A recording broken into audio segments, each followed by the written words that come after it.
NASCAR, celebrating 50 years in auto racing from 1948 to 1998. And so Bill Elliott does win the Winston Million in 1985. And Benny, you would think that maybe the R.J. Reynolds Tobacco Company wouldn't want to give away $1 million, but it was really good for them and certainly good for NASCAR stock car racing. Folks, it was the greatest thing that ever happened to the Winston brand because it was all over the world. Pictures of Elliott being showered in those fake dollar bills. And that's what legends are made of. Bill Elliott made a name for himself in 1985, and as long as stock car racing exists, all the folks will talk about Bill Elliott in 1985. Bill won 11 races that year. However, he did not win the championship. He had a 206-point lead over Darrell Waltrip after the Southern 500. But the last race of the year, Riverside, California, in 1985, Elliott broke a transmission. A little pin inside the transmission broke. A pin that would cost $1, but it cost him the championship. Waltrip would win. The Rookie of the Year in 1985 was Kenny Schrader. Now we move ahead 2 more years and we go to Talladega Superspeedway, the blindingly fast 2.5-mile tri-oval. And Bill Elliott, once again, Bill Elliott would qualify at Talladega in 1987, 212 miles per hour. We go back to the spring of 1987 for the Winston 500 at Talladega. Speed plus excitement equals Talladega. It's where the stock car record book is written. And here comes the red and white milling Coors Ford Thunderbird. Bill Elliott trying to break the track record and wrestle the pole away from Davey Allison to the straight. Bill Elliott posting a speed that is in excess of the track record. 212.809. Talladega is decided the fastest 500 ever. Bill Elliott outdistanced the competition to average 186.288 miles an hour in 1985. 26, the record for most number of leaders in a race. Bobby Allison passed Dale Earnhardt last year and won this event. And this track has a record for most lead changes, 75. Can Allison repeat as champion?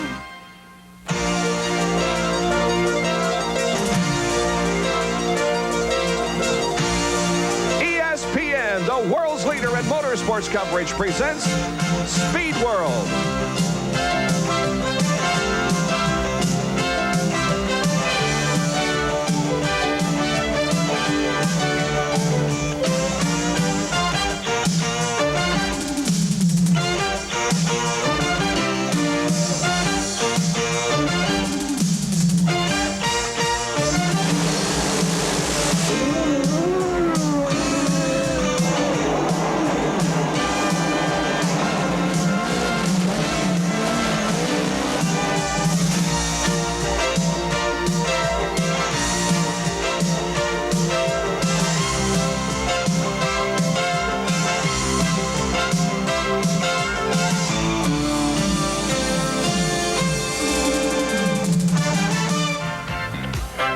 It's race day at Talladega. The Winston 500 Winston Cup race is about to go under partly sunny skies.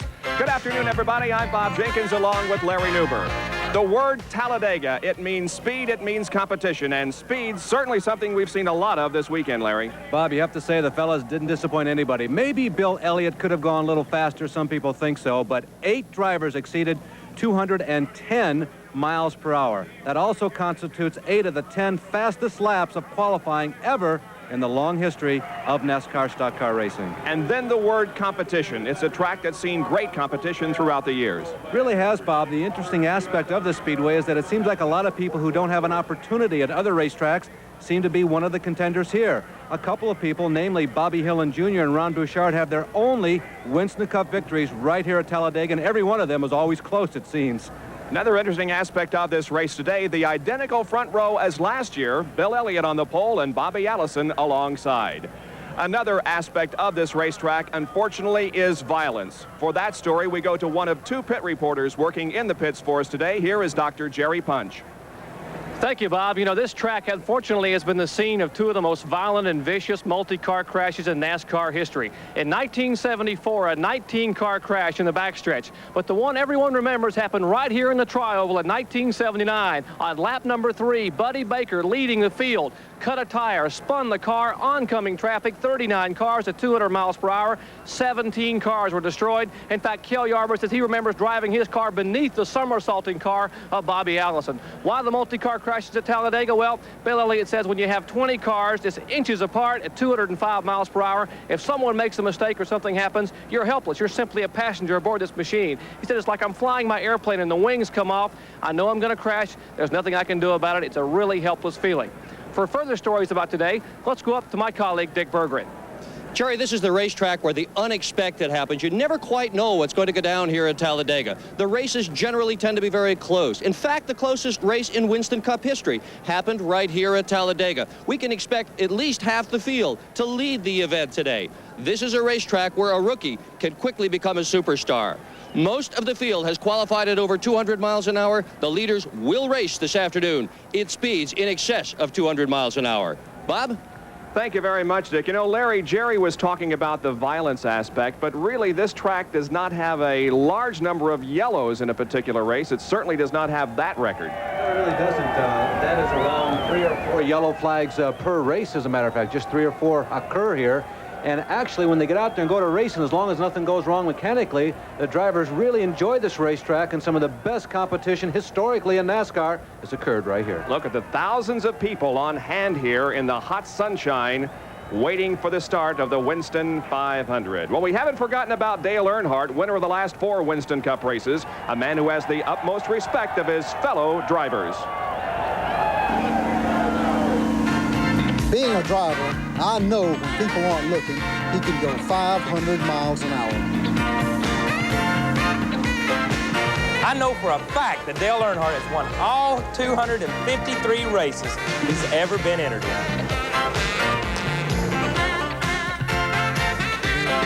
I know for a fact that that blue and yellow paint gives him 1,000 extra horsepower. I think the thing about Dale Earnhardt is his unaggressive style, and he lets the race come to him.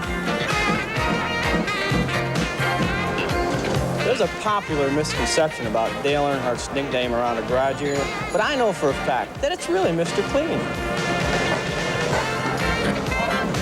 Why, there's no one in the whole wide world of racing that I'd rather come down to the last lap with than my good friend, my buddy, my compadre, my confidant, Dale Earnhardt.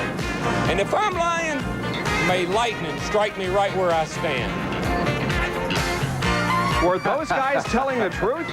I'll tell you what, Bob. I mean, we obviously had a little bit of fun with the situation, but not a one of them would trade positions, or would like to, all of them would like to trade positions with Dale so far in 1987. The weather here at Talladega, well, it's rather variable. We had heavy rain overnight. It showered and sprinkled this morning, but skies are partly sunny right now.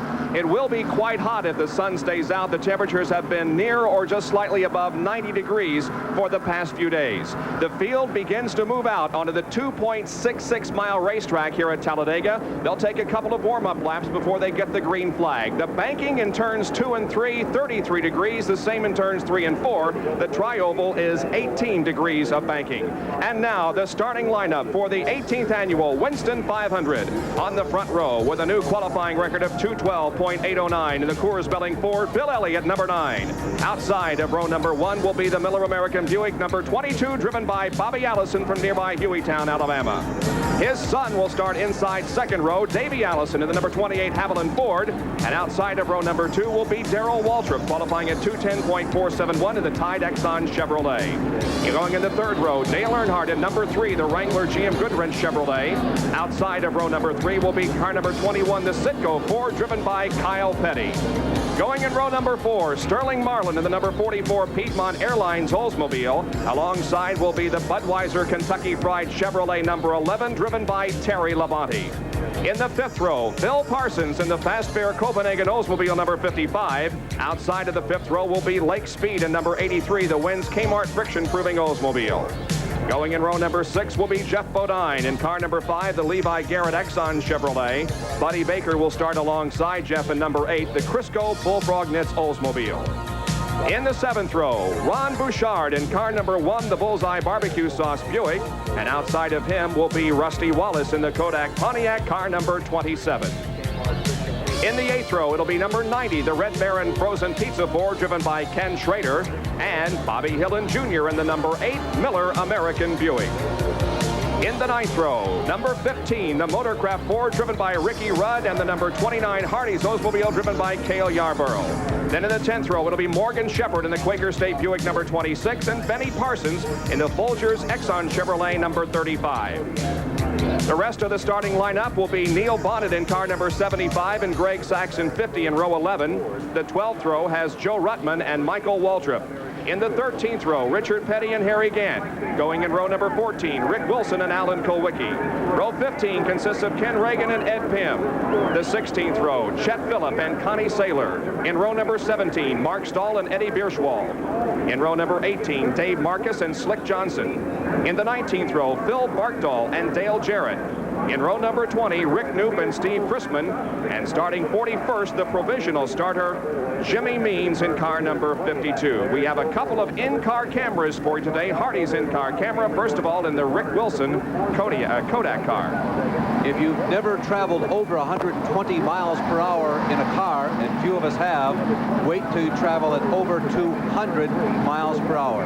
It is a very special sight. And the Hardee's in-car camera being carried by, of course, Cale Yarborough, as the cars now move down the backstretch. They're just about at the end of the backstretch, setting into turn number 3. Bob, many of us see a lot of motor races a year.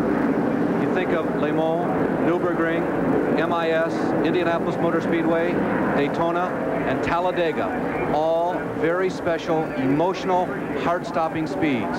This is a special place, and the start of a race here is a special moment. You need only look at the grandstands and the infield to get an idea of how important this race is. The attendance here, probably over 100,000, and each of them are now on their feet, ready for the start of this 188-lap, 500-mile Winston 500 from the world's longest and fastest racetrack, Talladega, Alabama. They come through the trioval. The pace car pulls off. The crowd now begins to cheer as Bill Elliott and Bobby Allison come down through the 18 degrees of banking in the trioval, looking for the green flag that will start this event. Let's watch them. If everything looks good, the green flag will go out. There it is, the acceleration. The pace picks up, and the Winston 500 is underway.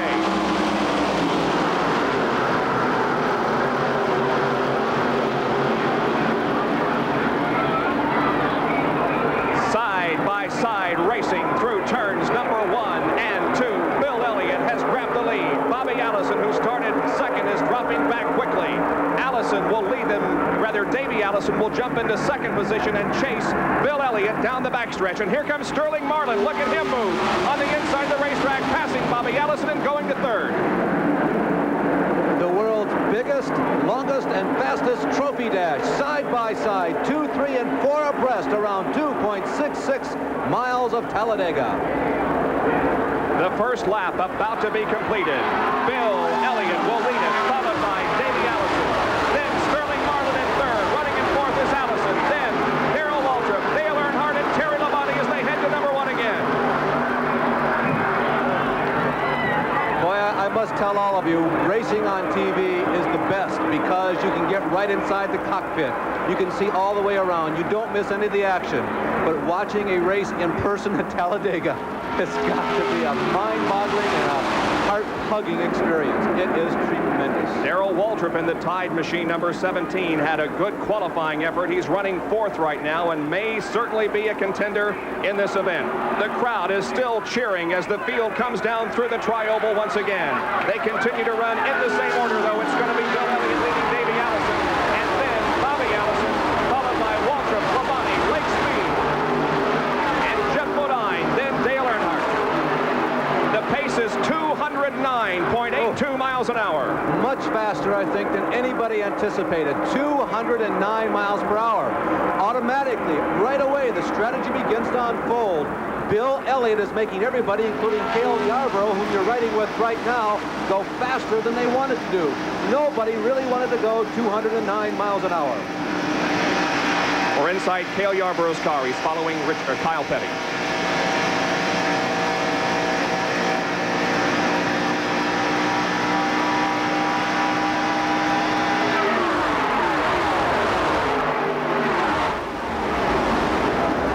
Some of our in-car cameras, as we watch Kyle Petty going to the inside of Ron Bouchard, you will hear the driver on and off the accelerator. Not here at Talladega. They're on it all the way around. And Petty moves around Ron Bouchard. Ron Bouchard in Moss Ellington's Bullseye, sponsored #1, running up there in the top 15. We might talk a little bit about some of the favorites, among which is not Cale Yarborough as far as today's race goes. A lot of people were looking toward Buddy Baker. Some people felt that Davey Allison had a real chance. Rusty Wallace was another name that was mentioned, and of course, Dale Earnhardt and Bill Elliott. Here are the leaders. It's still Bill Elliott, and the Allisons are going for second position. The yellow flag is out. Yellow on the racetrack. We have a car smoking badly coming out of the corner number 4. Will be pulling into the pit area, and so this is going to be a slow lap. Chet Phillip. In the number 81 car, Chet Phillip has mechanical problems and brings out our first caution period of the afternoon. Chet Phillip, the former Indianapolis car driver, he has qualified for 2 Indianapolis 500s, and of course he's racing out of the Buddy Arrington Potter stables in 1987. We completed 4 laps before we had our first caution period, but it's only for a mechanical problem and possible oil on the racetrack. The track crews will be checking it while we are under this yellow flag. Bill Elliott has led all the way. Running second is Davey Allison, and third is father Bobby Allison. We'll be back with more from the Winston 500 at Talladega. The first caution period of the afternoon here at Talladega. The reason the number 81 car at Chet Phillip was smoking badly as it came into the pit area, and the track crews wanted to check for any oil out there. Bobby Allison in the number 22 Miller American Buick is running third right behind his son, Davey. Well, Bobby Allison won this race a year ago, and he's had one of the better seats of watching the streaking Davey Allison, his son, and Bill Elliott. Bobby, are you surprised at the pace that Elliott is setting? Not really, Larry. We saw him run awful good in practice, and we really expected to see him run very fast. Bobby, is one of the favorites. At this point, do you just run your own race, and whatever Davey and Dale or Davey and Bill want to do, just leave them go? Roger, I don't change my strategy any. I just go ahead and run our own race, especially this early. How about your car? Is it tight? Is it loose? Does the car feel real good? Right now, the Miller American Buick feels mighty good to me. Okay, Bobby, good luck to you. Lap number 6 has been completed. This is the second lap under caution. The field now in single file formation. We want to get our commercial breaks in here while there is no racing on the track, so we can bring you the real excitement from here at Talladega. So we'll be right back after these messages. We're still under caution because of a mechanical problem developing on the Chet Phillip car. They're checking the track for oil and other possible moisture. Well, Buddy Baker is currently running in 9th position in the Crisco car. He has been very successful here at Talladega. We asked him if there is something special about it. We understand that the race engine is even quicker than the qualifying engine. Well, you know, qualifying is one thing, racing's a whole different story, and we have a very good engine that we have for race day, and the car is, I'm able to stay right around the bottom of the racetrack, which is the quickest. Irregardless of what you see during the race, we'll probably be all over the place, but the real quick way around is a short way around, and that's the bottom. So I'm able to do that right now, and I was in practice with Bill Elliott just a few minutes ago, and I was able to pull right up under him and pass him. I don't think I've seen that in a while down here, but the car really does feel good, and it'll take, you know, the team effort, the good pit stops and a whole bit, but we're running as well as we did in Daytona, and we felt we had a real good shot down there, and it's going to be fun to race hard all day. And so perhaps the secret to success here at Talladega is running the bottom line. At least that's what Buddy Baker feels. There's the leader, Bill Elliott. As we remain under caution, Davey Allison is running second, followed by Bobby Allison in third. Running in fourth position is Darrell Waltrip in car 17, followed by Terry Labonte in Junior Johnson's car. Then the hot guy, Dale Earnhardt. Lake Speed has shown well in the early going. He's followed by Jeff Bodine, and then Buddy Baker and Sterling Marlin. Now, we'll see if we get a restart here. Yes, the pace car does pull off of the racetrack, so the pace begins to quicken now again as Bill Elliott smashes the throttle and prepares to take the green flag for resumption of this 188-lap event. This will complete lap number 8, and the green flag comes out once again.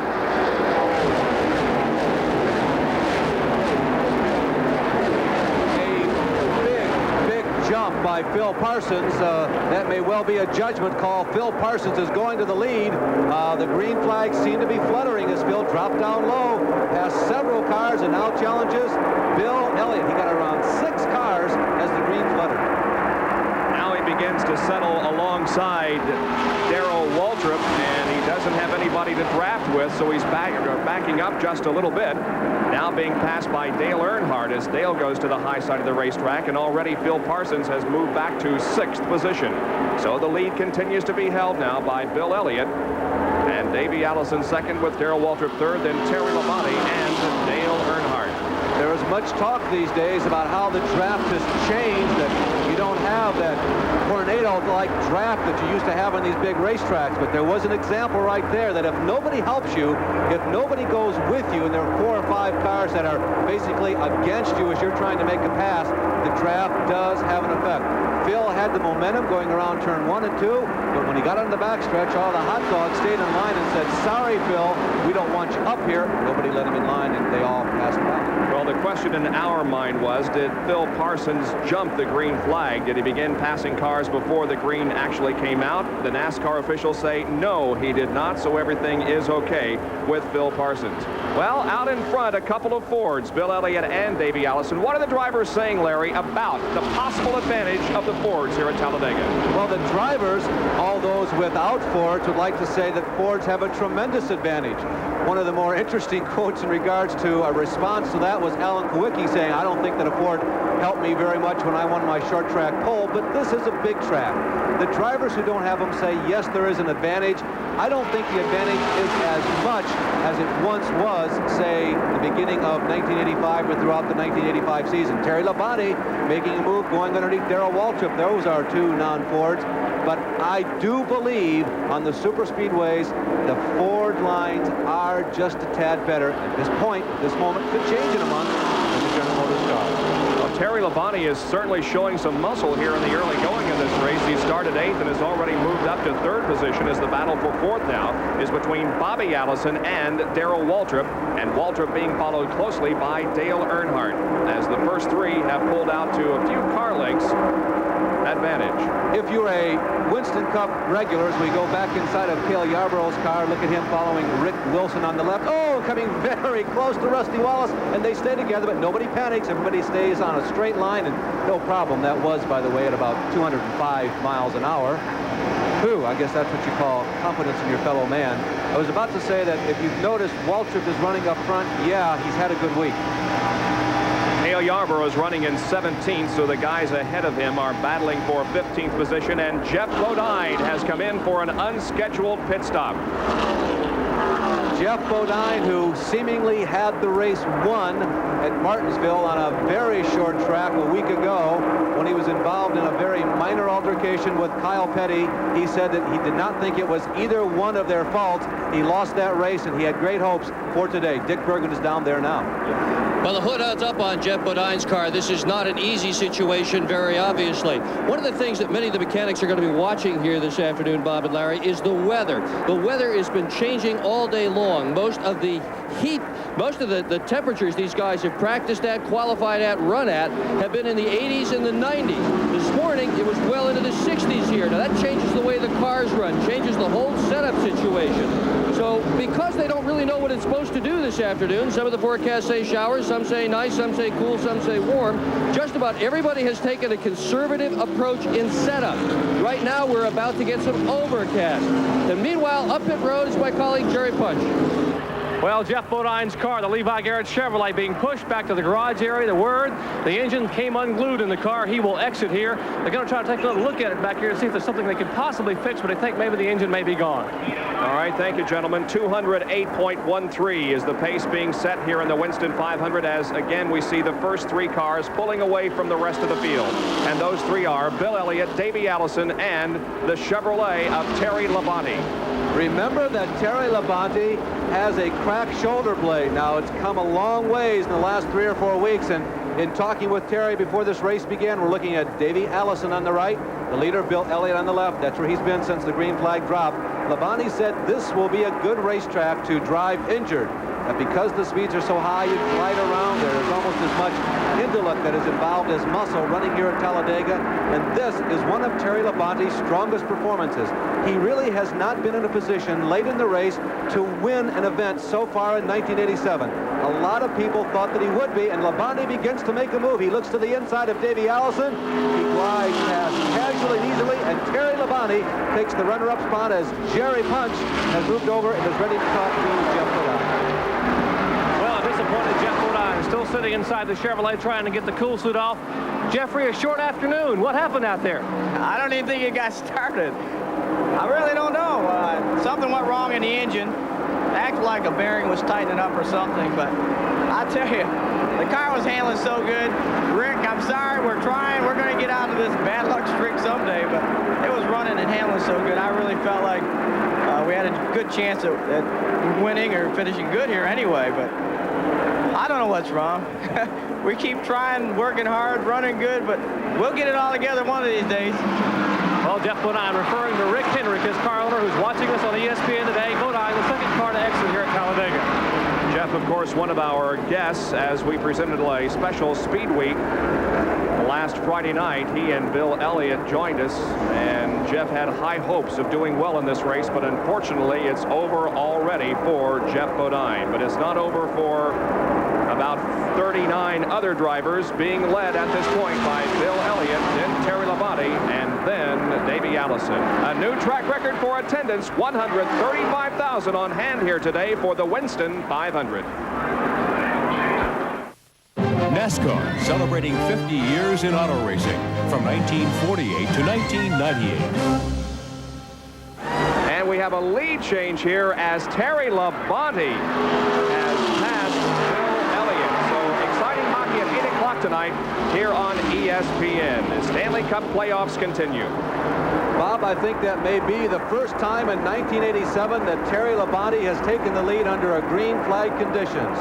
That's the first time any of us can remember, and Labonte is opening up distance between himself and Bill Elliott. Labonte has been moving up ever so slowly. It happens in most instances gradually here at Talladega. You can see his best 87 finish was a 4th earlier this year, but Terry Labonte, we thought that there were some concerned looks in the Junior Johnson garage area, crew chief Jeff Hammond, throughout the week, but they have been a quiet but steady 210 runner all week long. And in the race, at least in the early stages here, Terry Labonte looks to be one of the strongest. Back in the pack, meanwhile, one of the best battles going on right now is between Buddy Baker and Bobby Allison as they are going for that 4th position. Bobby Allison has it, but Buddy Baker has been challenging him for several laps now, and you can see how Buddy is running that low line, just as he explained a little bit earlier to us. That's where he likes to be because simply that's the fastest way around Talladega. Baker has been the cream in recent laps, meaning he started in 7th about 4 laps ago, and he's been steadily rising. He just passed Dale Earnhardt about a lap ago. Bobby Allison is next up. Son Davey should be next. You can see Earnhardt, the yellow car still in the picture.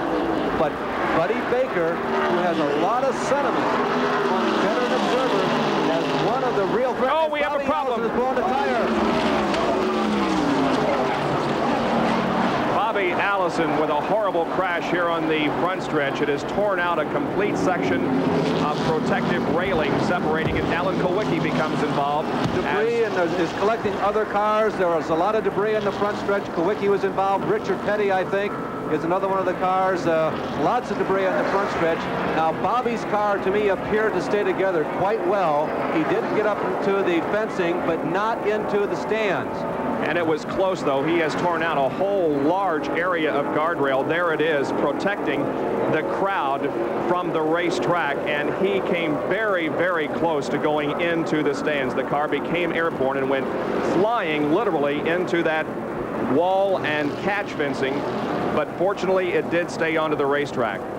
Bobby Allison is moving around in the race car, and that is certainly good news for us, but he has to be quite shaken after a tremendous crash. The red flag has been brought out, and quite frankly, Larry, I think we're going to have to be red for quite a while, because we cannot race with that protective fencing in the shape that it's in. It's just not safe for the spectators. It's pretty obvious why it was there, happening right underneath Harold Kinder.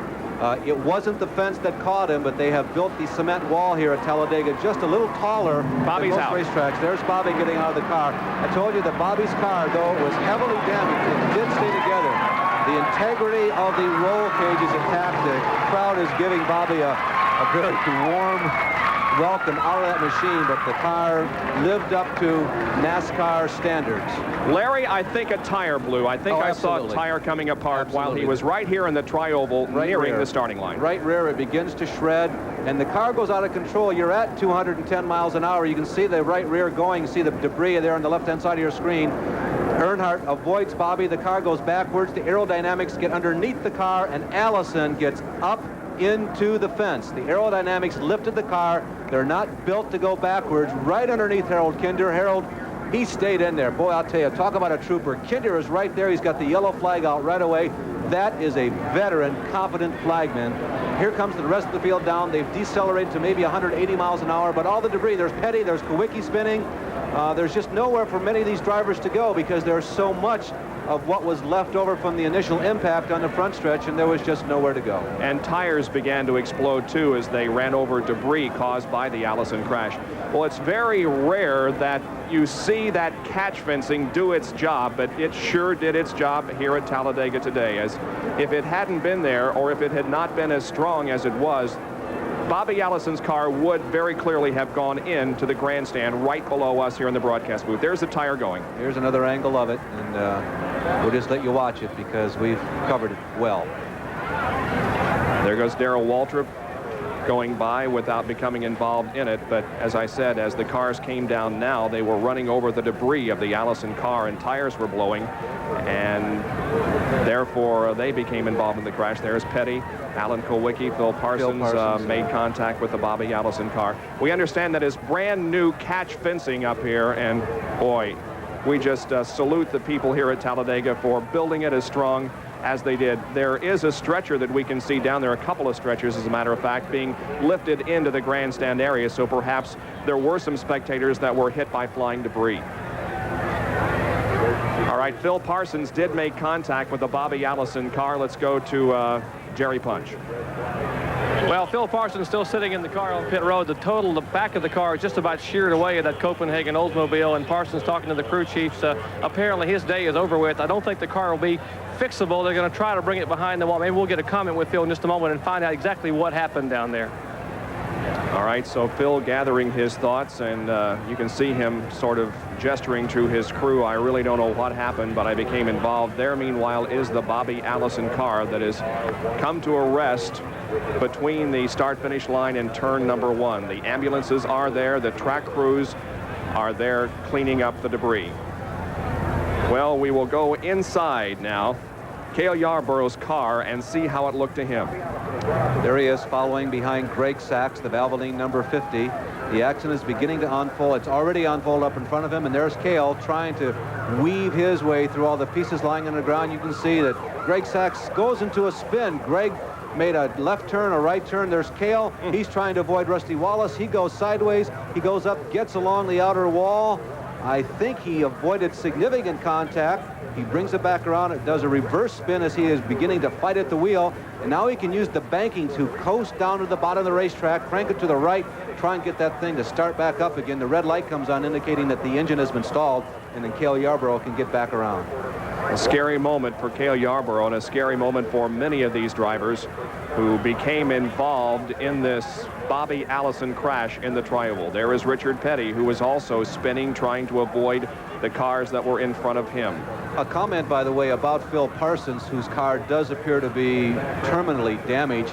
He was one of the dark horse favorites. As many of you who follow Winston Cup racing know, many times a dark horse will win here at Talladega. And Davey Allison, Sterling Marlin, and Phil Parsons are three of the people who had not won here recently that were definite threats for today. Once again, a replay from the in-car camera of Cale Yarborough. This is at real speed, so it'll be just as Cale saw it.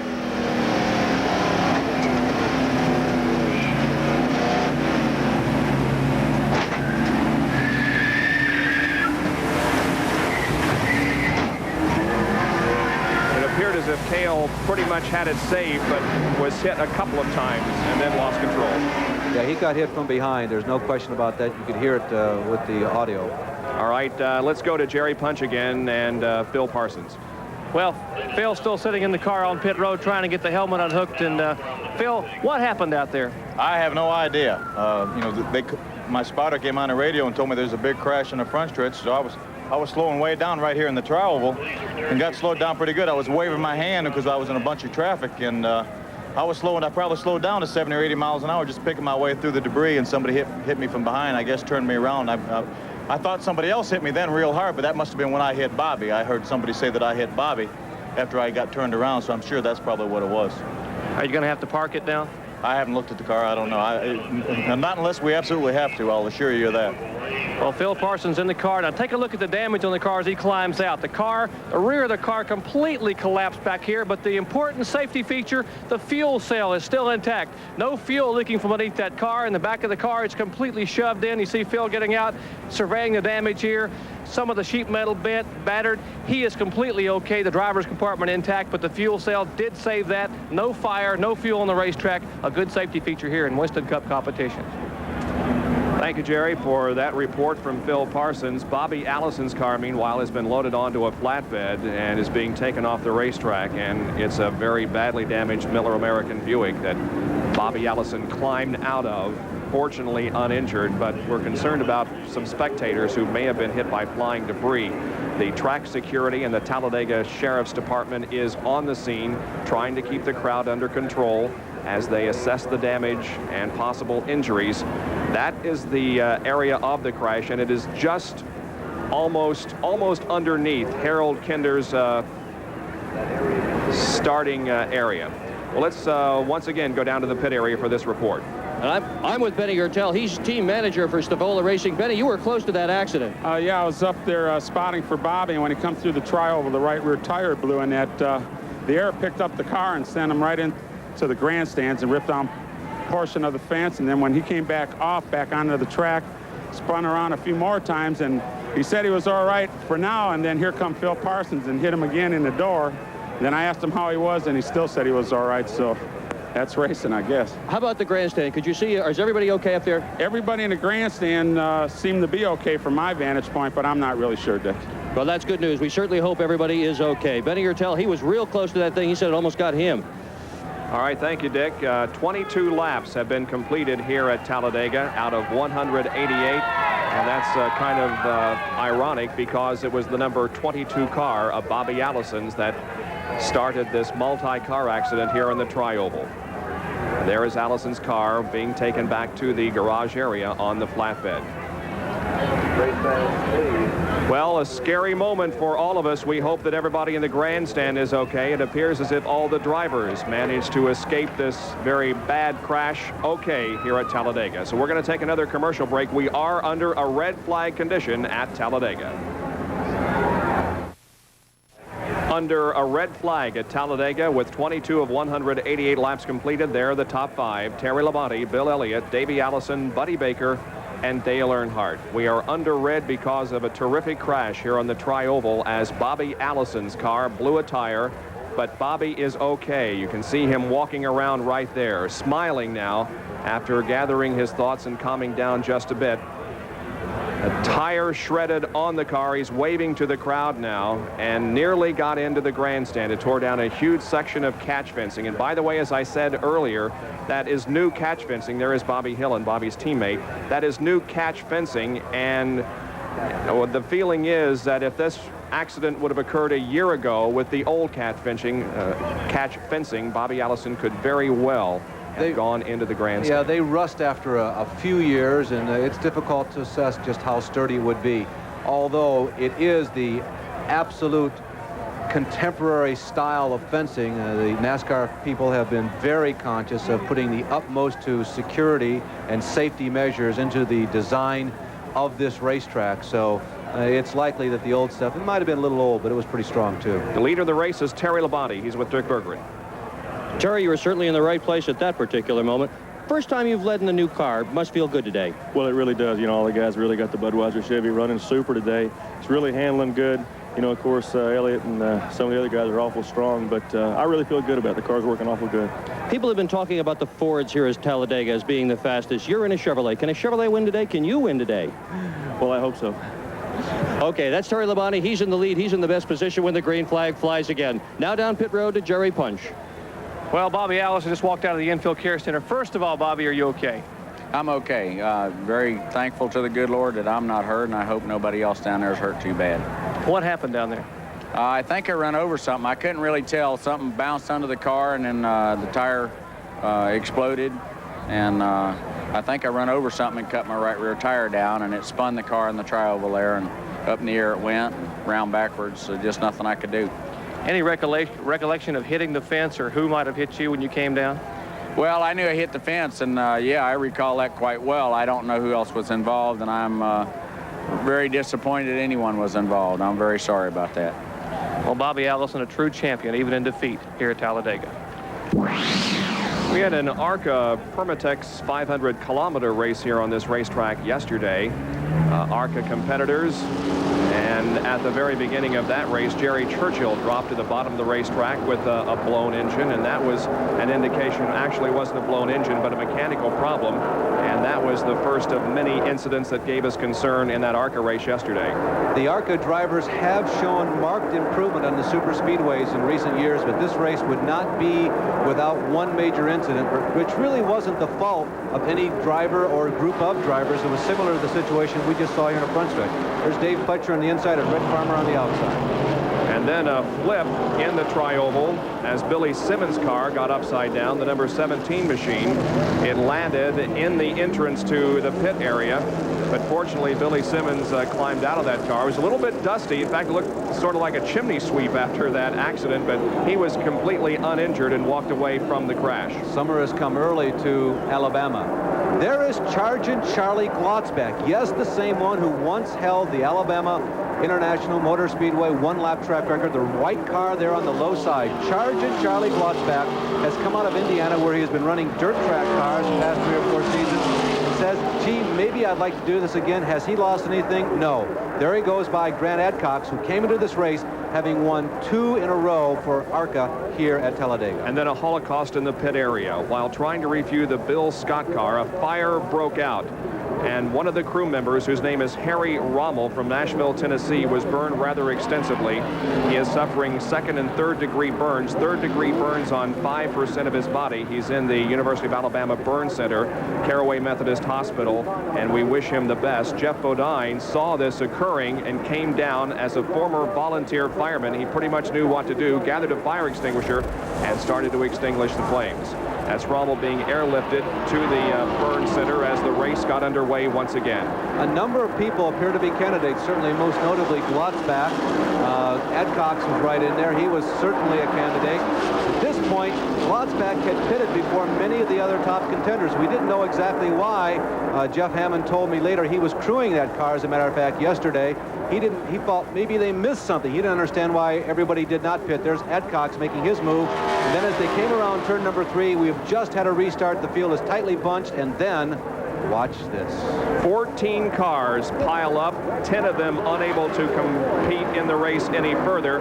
There you can see the melee down there in turn number 4. A fire breaking out in the Tracy Reed car, but it extinguishes itself quickly. But there was a lot of damaged material down there. No driver injuries, however. Then the finish, Grant Adcox was able to pull away from Charlie Glotzback in the closing stages, and Grant Adcox won his 3rd consecutive ARCA race here at Talladega, tying a record set by Davey Allison in ARCA competition and Buddy Baker in Winston Cup competition. He did make it look easy.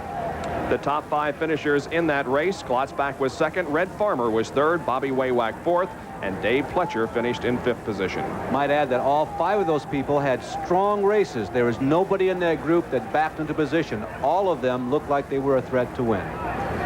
Well, there is the cleanup going on down near the starting line as they're trying to repair the catch fencing, which will have to be repaired before we could start the race again.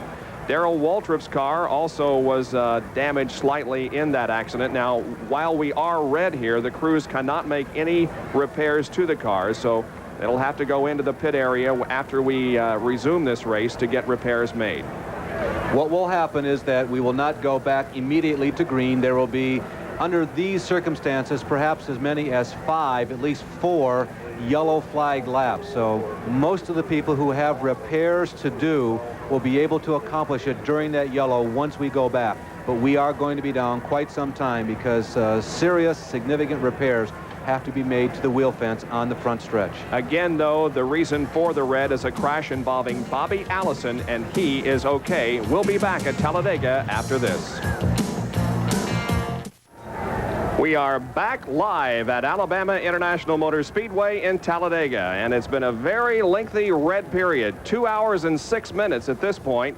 But the good news is that we will be back to racing within a very few minutes. The final repairs are being made at the scene of the accident, and hopefully within the next 10 or 15 minutes we'll be back to a green flag situation. Bobby Allison was the reason that we are under the red flag period. The car got airborne and into that fencing that separates the grandstand from the racetrack, and a huge section was torn out. Bobby Allison and the other drivers involved in the crash were not injured. A couple of spectators were hit by flying debris. They've been taken to a hospital in Birmingham. Bobby Allison's car coming through the tri-oval apparently ran over a piece of debris, and the tire let go on the rear of the car and sent Allison into a spin and into a airborne situation. Well, let's update for you the top 10 as this race is about to resume. The leader is Terry Labonte. In second position is the pole sitter Bill Elliott. Running in third, Davey Allison. In fourth position, Buddy Baker. Fifth on the grid is Dale Earnhardt. In sixth, Ken Schrader. Seventh place belongs to Sterling Marlin. In eighth, Rusty Wallace. Ninth place goes to Lake Speed, and 10th is Rick Wilson. 22 laps have been completed now, and the ruling from the NASCAR record book is that you can't make repairs during a red flag, but NASCAR Winston Cup officials have made an exception here. A danger situation involved Darrell Waltrip, whose windshield was cracked in that incident. And so the Winston Cup officials have allowed them to replace the windshield on the grid right now just because of safety reasons. Let's go down to Jerry Punch in the pit area.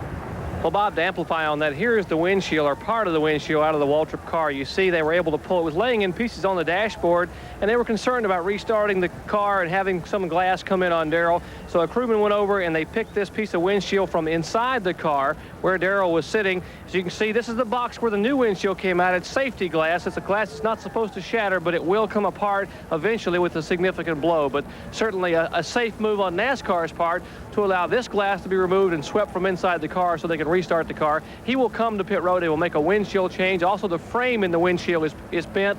They will have a serious time trying to get all that repaired and get him competitive again here at Talladega. Jerry, I would imagine that just about everybody will come in for a pit stop when we go back to start your engines, and they run a couple of laps under yellow, because some have to make repairs and others will just come in for fuel, don't you expect?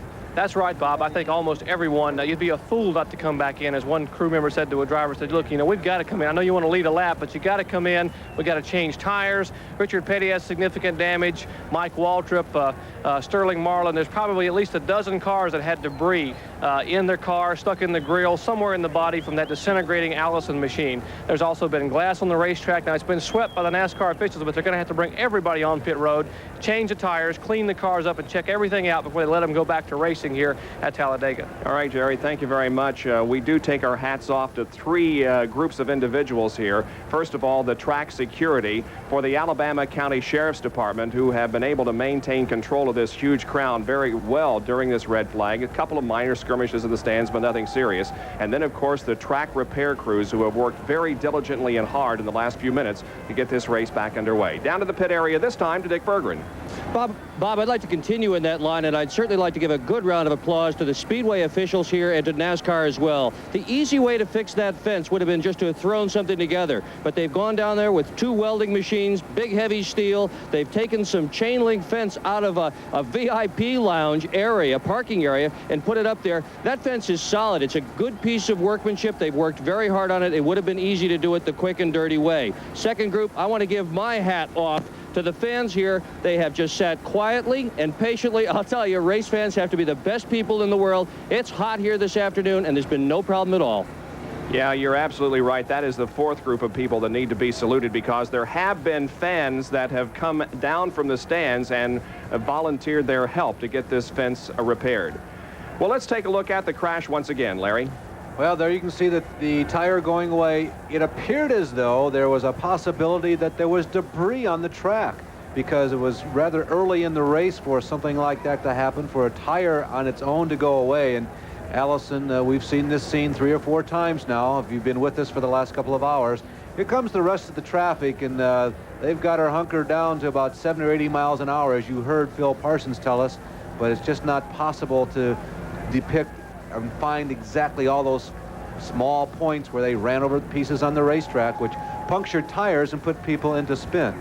Now we go inside Cale Yarborough's car for an exciting ride with him while all this was happening in front of him. You see, everybody is already slowing as they come through the crash area, and we think it is Ron Bouchard who gives Cale a blast in the back. Now Cale and directly in front of him, Greg Sachs, are sliding, and he's heavily on the brakes, and there he gets a thud. We think it is from Ron Bouchard. Puts Cale into a more serious spin. He tried to correct it, but the car had already gotten away, and he got up into the fence.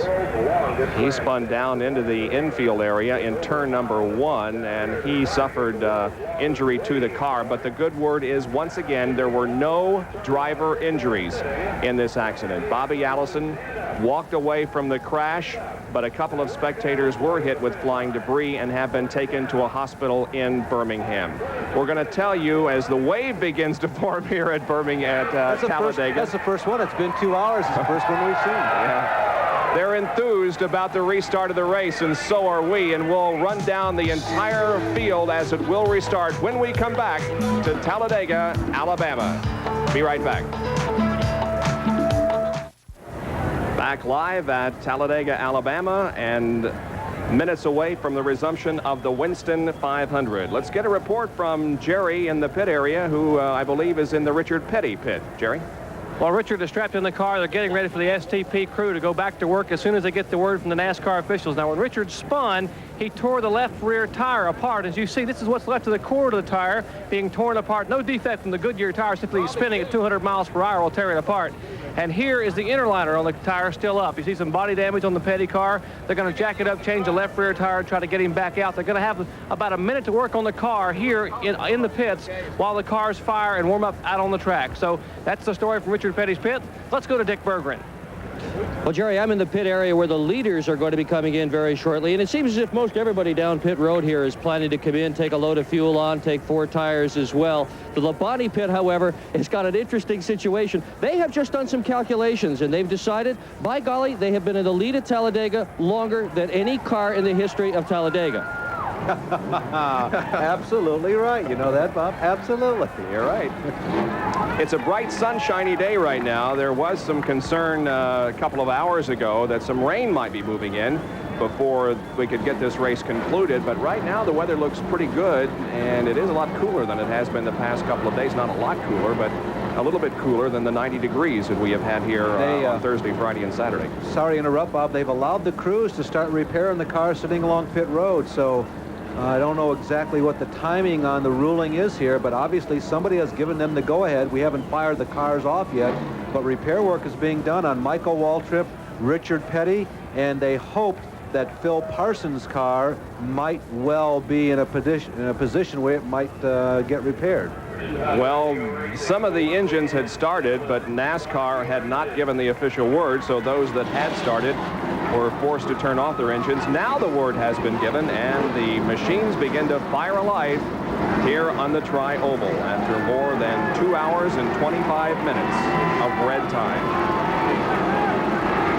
There goes Richard Petty out of the pits. He's going to be allowed to encircle the entire track and catch up with the rear of the field. All three cars that were in the pit area will be allowed to do that, and those three are Richard Petty, Michael Waltrip, and Phil Parsons. And Petty is already into turn number 2. Here comes Michael Waltrip out of the pits.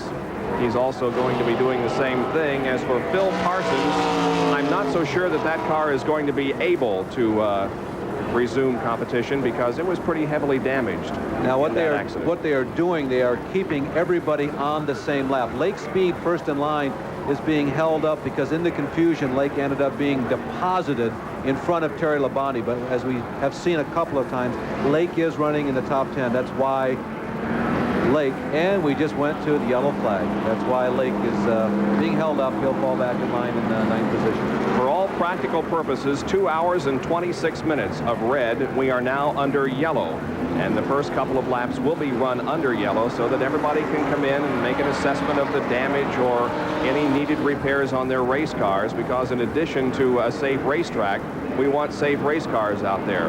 Petty, meanwhile, is now coming into the pit area, as is Michael Waltrip, so they are back on the same lap with everybody else.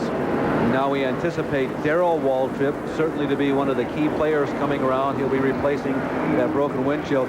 By the way, Bob, you saw that report from Jerry Punch a little earlier, and the name of the company that sends out the glass, the specialized glass for these Winston Cup stock cars, comes from Toledo, Ohio, famous for a couple of other things, the glass center of the world, and isn't that the home of a well-known automobile racing announcer?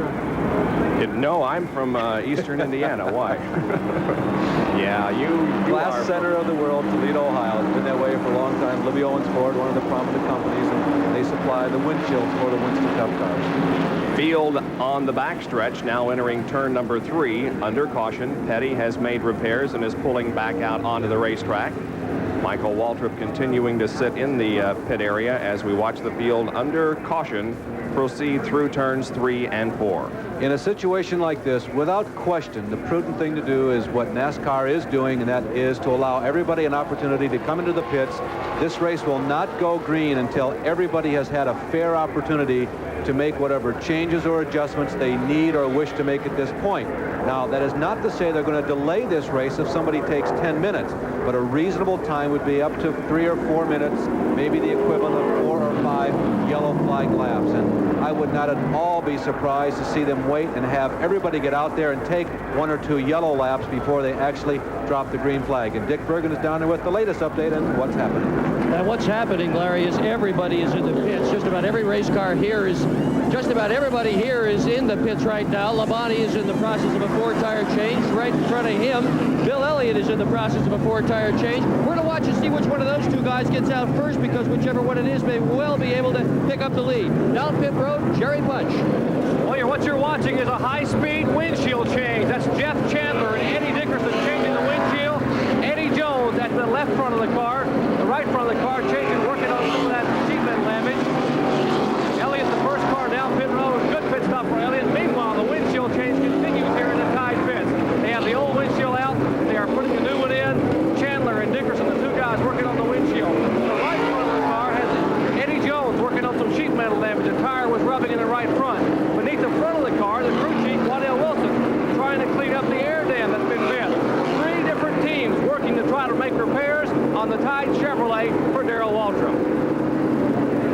Most everybody else is roaring out of the pit area and falling in line. Darrell's repairs are still going on as the crew puts that duct tape and tries to seal the windshield. Bob, his situation is a little more serious than the one that we created in our exhibition that we showed you a couple moments ago. He had damage to the molding around the front windshield, so that's why this is taking a little longer than the 30 or 40 seconds that Barry Dotson and the Kodiak crew pulled off for us yesterday afternoon. The pace car is already in turn number 4. Now Darrell Waltrip begins to move out, so he's going to stay on the same lap after a repaired windshield and other repairs made on that number 17 Tide car. Alan Kowicki is also making his way out. I thought that car might have been crashed, too serious to repair, but Kowicki went by here seemingly in normal fashion. Rusty Wallace is another one of the late exiters from the pit area here on this elongated yellow flag, as is Sterling Marlin, so the standings are really going to be scrambled. You know, Sterling was the last one to go out of the pit area. We remained under caution, but now the laps are counting, and this will be lap number 25 that is completed. Field still under yellow, but in just a lap or so, we will be back to green and resume this Winston 500. We're glad you could stay with us, and we'll be back right after this. You're watching ESPN2's NASCAR Marathon, and we are here at the Ultimate Motorsports attraction, Daytona, USA. We'll get back to the race in just a moment. By the way, Benny Parsons is leading at this point. Now, this isn't going to last long, is it? No, folks, I qualified at 207 miles per hour for that race, something like that, and I was not even in the race. I was just there. But seriously, that tragic accident involving Bobby Allison in many ways changed the face of stock car racing in the U.S. That's the last time that the cars would run at Daytona, Talladega without restrictor plates that NASCAR mandates. And you understand now, after watching that crash, why NASCAR does mandate the restrictor plates. Horrible, horrible crash, and we've proven time and time again that the cars just will not run over 200 miles per hour. What happens if something happens, the car spins sideways, they simply fly through the air.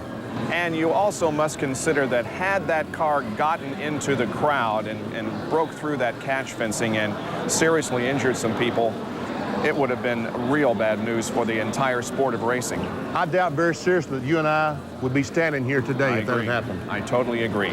Okay, let's get back to Talladega. We'll see how Benny does in the Winston 500.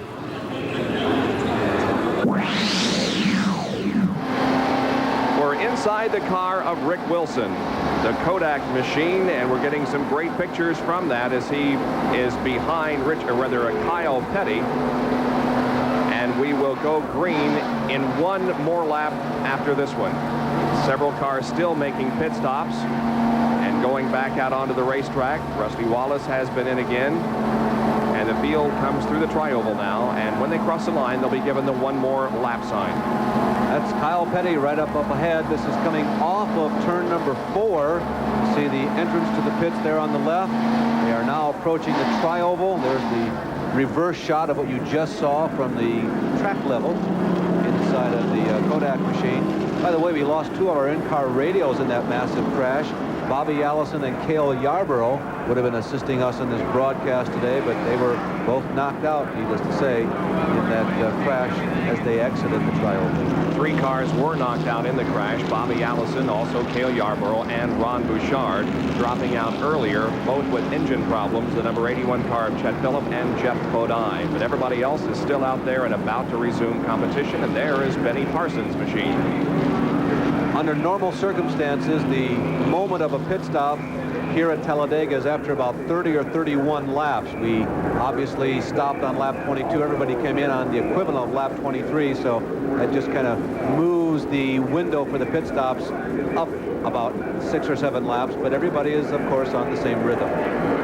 The official word from NASCAR, 2 hours, 38 minutes, 14 seconds worth of red. And there is the Alan Kowicki crew doing some repairs to Alan's car. Let's go down to the pit area. Alan Kowicki's Xerox Ford moving down pit road now, gentlemen. They came in under the caution here for a lengthy stop. They had some sheet metal damage on the right front of the car. Apparently very minimal damage. They cut away some of the sheet metal so the tire would not rub. Alan gave him the high sign. Apparently everything repaired with his car. Hopefully he can go back to full speed competition. And hopefully we can get some competition in here. We certainly don't want to see any more accidents like we saw yesterday and today. The Bobby Allison crash, a very frightening one, but no injuries to any drivers, and hopefully that the spectators are going to be okay. So get ready for the restart of the Winston 500 from Talladega. They were setting a pace well in excess of 208 miles an hour when the crash occurred, and we expect that to be the situation now as we are about to go back to green. The pace car pulls off the pit area, pulls into the pit area.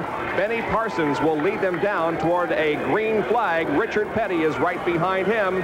The crowd jumps up to its feet once again, raises their arms, begins to cheer, wave their hats, and here we go. The Winston 500 is green once again, and the race resumes.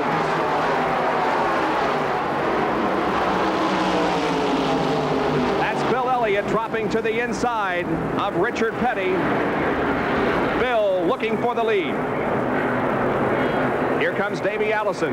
Bill Elliott goes to the high side of Benny Parsons, and Labonte drops to the low side as they come off the second corner and go down the backstretch. Labonte low being followed by Davey Allison, and there's Morgan Shepherd. You can see the draft effect taking place. And Davey trying to assist Terry Labonte to the lead. Moving up also on the bottom side is Buddy Baker. He told us earlier that's where he feels comfortable this weekend, and Baker is on the prowl. 28 laps about to be completed now. Terry Labonte is back in the lead with Elliott and Allison second and third. The last time through the tri-oval, I know it was the restart, but everybody was off the pace just a little bit. They really drove gentlemanly down through the tri-oval. Still a lot of dust from the quick dry that needed to be applied to the tri-oval section. By the way, Richard Petty dropped way back at the start of the restart of the race. You saw he didn't last very long up front. Petty has dropped back about 15 or 20 positions. So they come out in the same order that they were running before the red flag, and Terry Labonte is looking very strong in that Budweiser Chevrolet. Elliott in second and Davey Allison is third. Here comes Buddy Baker in the Oldsmobile, who's also showing some strength. He was very confident going into the competition here this afternoon. Alongside Bill Elliott as they cross the stripe once again. Elliott going to the high side of Terry Labonte. Will he go into the lead? Yes, Bill Elliott is in front.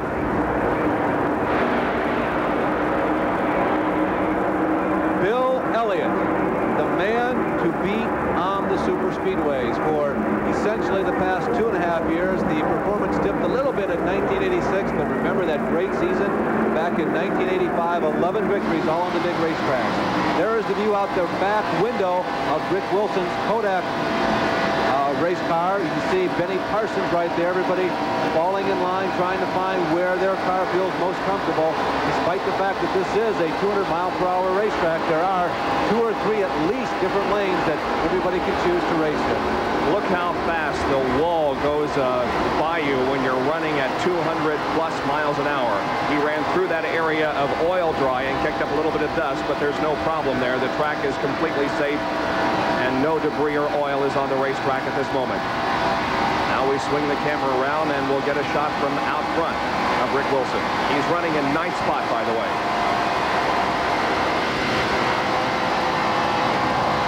Setting the car into 33 degrees of banking here in turns 3 and 4. Now they come onto the tri-oval where the banking is 18 degrees.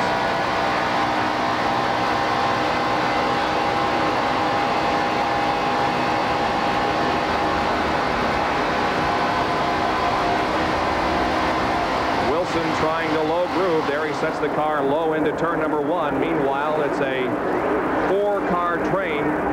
That's Bill Elliott, and look at this competition back of the leaders. By the way, Richard Petty almost a lap down. There you can see the bright orange Tide machine of Darrell Waltrip looking low. He's trying to get underneath Sterling Marlin. Rusty Wallace is in that group, also on the bottom. Alan Kowicki, who had major repairs, they tried to accomplish his pull behind the pit wall. Not out of it yet, but taking a long break here. Look at this competition. That's 12th place Lake Speed in that purple car to the inside, and then everybody forming behind him. Benny Parsons alongside. Ricky Rudd is in that group. Rusty Wallace, Bobby Hillen Jr., Neil Bonnet. Rusty Wallace is there in the Kodiak car. Harry Gant is also on the end of that. Rudd not getting a good first turn that time. That red car, he's fourth in line as you look on the screen right now. The yellow flag is coming out. There is debris on the backstretch. Hopefully it's low as this pack of cars races into number 3. Now remember, there is the gentleman's agreement, but they are all authorized to keep racing if they want to. And with this pack of cars and with everything at stake and as much money that is there involved here, let's see how everybody plays it. They've all seemed to have calmed down. I see nobody making any sudden movements. There's Richard Petty, the red and blue car, a lap down, remember. Yeah, he would certainly like to get the lap back, but it's just impossible as the starters, the leaders, do cross the line under yellow, and speeds are reduced for the 3rd time this afternoon. Neil Bonnet is coming in for a stop. Neil Bonnet, who started this race in 21st position. He was the fastest of the second day qualifiers. Let's go to Dick Bergman in the pit area, who's right there with Neil. Well, Neil Bonnet has made another pit stop. He's got some problems with a vibration in the car. He made an earlier pit stop where they jacked up the right side, took a good look underneath it. The left side took a good look underneath it. Apparently his problems continue. Neil Bonnet, however, has now left the pit area. They've had a pretty good year, Bob. They've been in or close to the top 5 in points all year long, and they've been racking up finishes. Our 3rd caution period of the afternoon, including one very lengthy red period, as Neil Bonnet catches up with the rest of the field. 33 laps are in the books at the Winston 500. Darrell Waltrip is back in the pit area. They're still trying to seal that new windshield they put in just after the red flag. Let's go to Jerry Punch. Well, they are still trying, as you said, seal the windshield area. The frame, as Larry Newber mentioned, the frame around the windshield was what was bad, which makes it much more difficult than a routine windshield change. They have to come in and try to get as much sealing around the windshield. If air gets around that windshield, it will actually suck the windshield into the race car. They want to be very, very careful about that and try to seal it as well as possible. Darrell moving back out onto the racetrack, however. We are under yellow because of debris that was spotted on the backstretch. The field is in the tri-oval and about to complete lap number 35. Bob, one more comment about the windshield. They are safety glass. You saw a report from Jerry earlier in the pits. He was putting his hand right on what appeared to be shattered glass. It's very soft, and it's not nearly as dangerous as what you drive around in your pleasure car. Signal is being given to the field. In one more lap, we'll go back to green. It's Elliott. It is Terry Labonte, then Davey Allison, Buddy Baker, Dale Earnhardt, Ken Schrader, Kyle Petty, Rick Wilson, Morgan Shepherd, Benny Parsons, and Lake Speed. If there has been a surprise, it has been the strength of Labonte. Buddy Baker and Ken Schrader have made the biggest moves inside the top 10. Baker right now is 4th. Schrader is 6th. Whether or not they can race up and do battle with the likes of Elliott, the current leader, Terry Labonte 2nd, and Davey Allison remains to be seen. We'll see what happens here in the next couple of laps. Once again, moving into the top 5, or at least as candidates for it, after having started outside of it, Buddy Baker and Ken Schrader doesn't really come as a surprise, even though Schrader has never won a race. Many observers were saying, hey, these two guys are strong.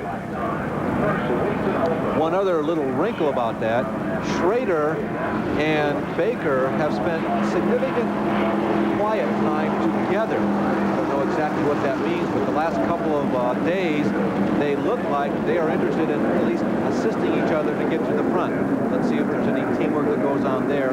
They apparently have been running together with each other in practice and feel very comfortable with one another. There is Ken Schrader, and who came out of the USAC open wheel ranks, the sprint car and midget racer. You can see in 8 starts, he's had 1 top 5, 4 top 10s, and he is the most recent man who looks like the biggest threat to pick up his first ever Winston Cup win. He's moved from 15th rather, to 6th. Richard Petty's car on the inside. He is a lap down. The pace beginning to pick up once again as the pace car pulls off, and a resumption of the Winston 500 is upon us once again. There's the green flag, racing again. 36 laps in the books.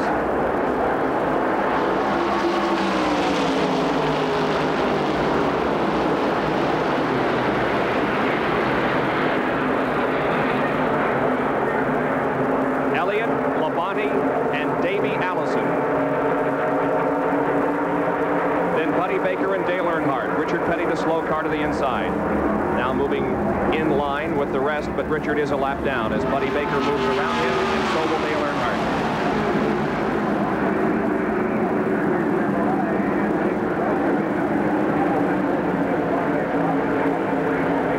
This is where Bill Elliott shined. Needless to say, if you've been following stock car racing, or even if you've been living in a cave, you probably heard about it.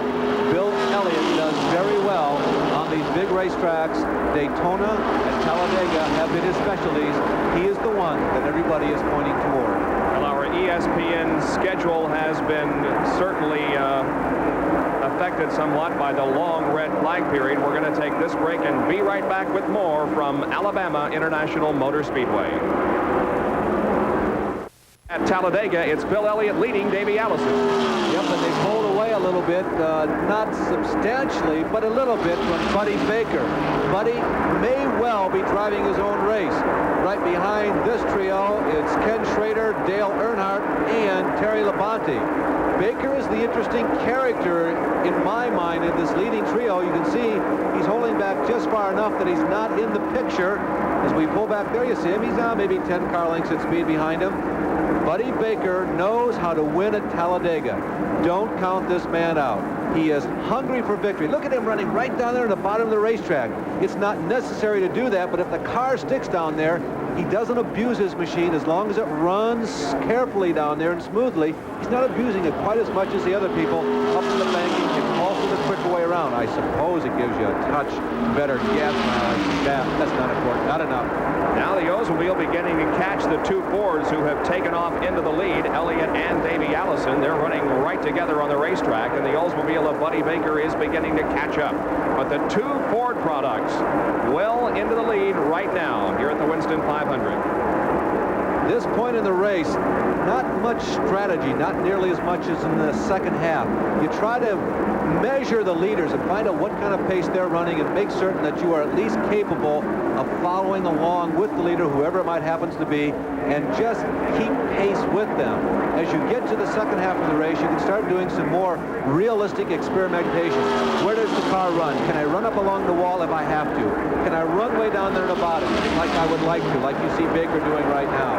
You start picking the places where the aerodynamics, given the atmospheric conditions of the day, the velocity that you're going, the wind turbulence from the other cars, seems to work the best on your machine. What if I have to make a pass late in the race? That's when the real experimentation starts. There was a time when the drivers would do a lot of trading. The early laps here at Talladega. Here comes Buddy Baker coming up to take a close-up view of the rear bumper of Davey Allison. But because the cars have changed so much in recent years, you can't afford to do quite as much jockeying as you once did. Baker has now caught Davey Allison. Let's see if Buddy challenges for position. That last lap was at a 205.890 mile-an-hour rate by Bill Elliott.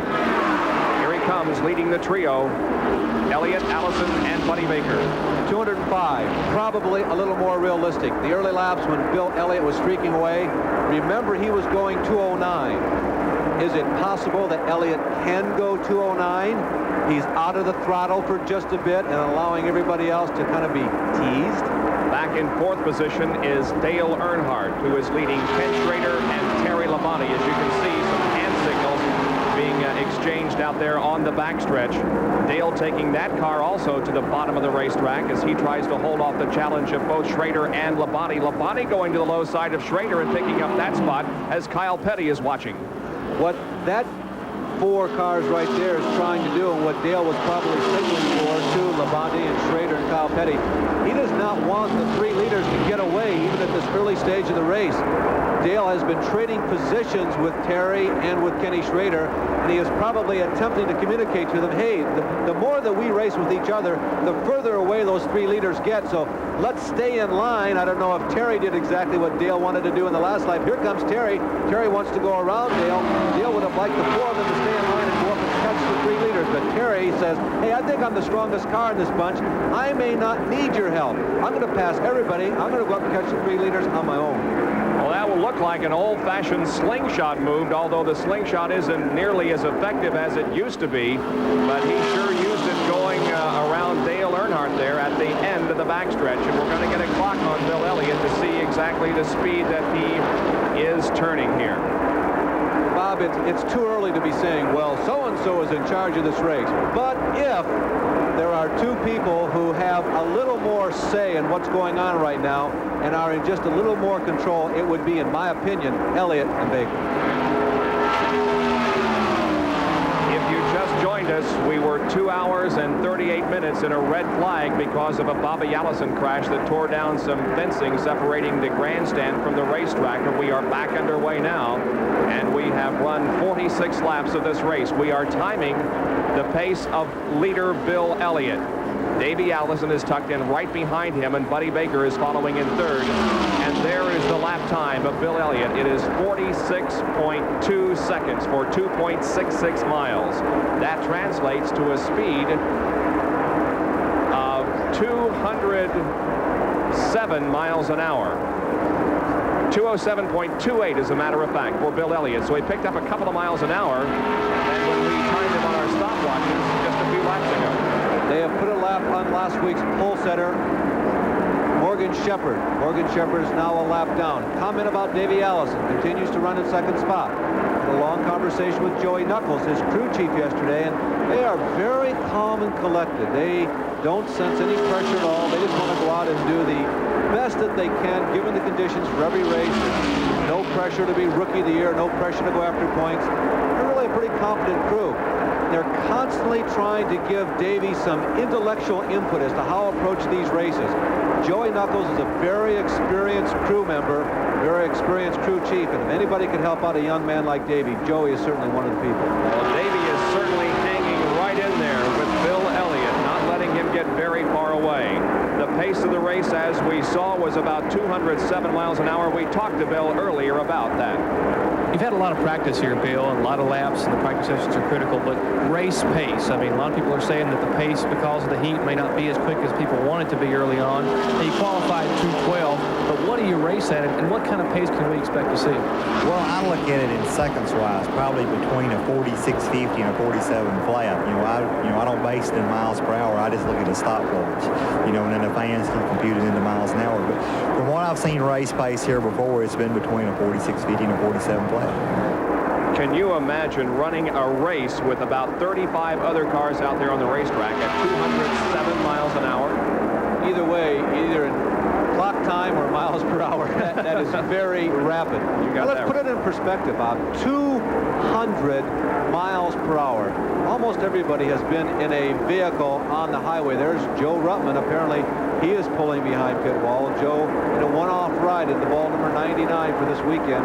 Interesting to see whether or not Joe can go back out. Joe is very enthusiastic going into this race also. Didn't qualify all that badly. Started 23rd in the races. We are back inside the Rick Wilson car, the Kodak Racing Film Machine, and he is currently in 8th position. There you see Morgan Shepherd on the high side, but remember, Morgan has been lapped. Again, put it into perspective. I want to drive that point home. 200 miles per hour. We're becoming almost casual about it, those of us who follow races, because it's commonplace in Indianapolis cars. It's commonplace on a big racetrack like Talladega here. And that's twice as fast as 100 miles an hour. And I know that almost sounds like a cliche. He puts one lap on Morgan Shepherd, obviously not running a car that's at full song. But think about it, 200 miles per hour.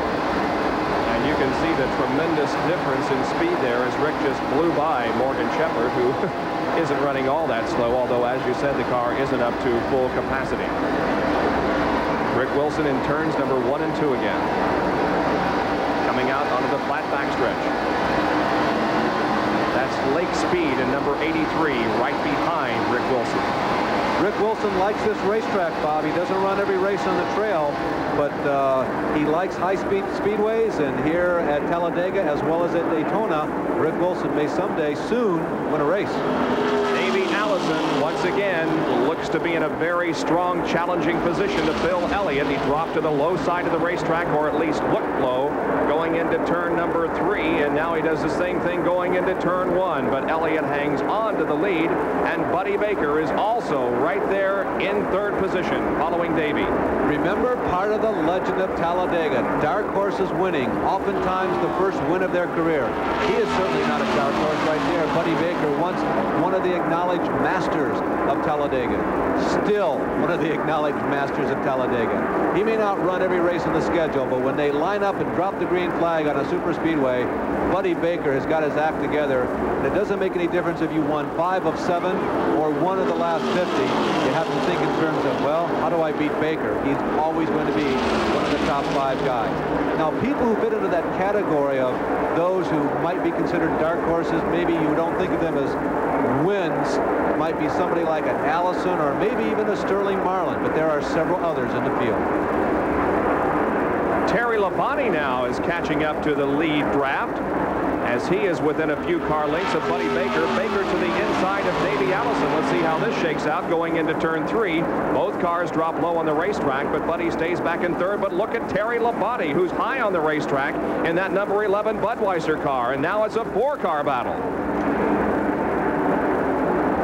You're right, Larry. When he went around that group of cars a while ago, I think he was telling them, I can run all by myself and I can catch this lead draft, and by golly, he has. He proved it, Bob. I'll tell you, this is the best that Junior Johnson, the Jeff Hammond crew chief car, has looked throughout the entire 1987 season.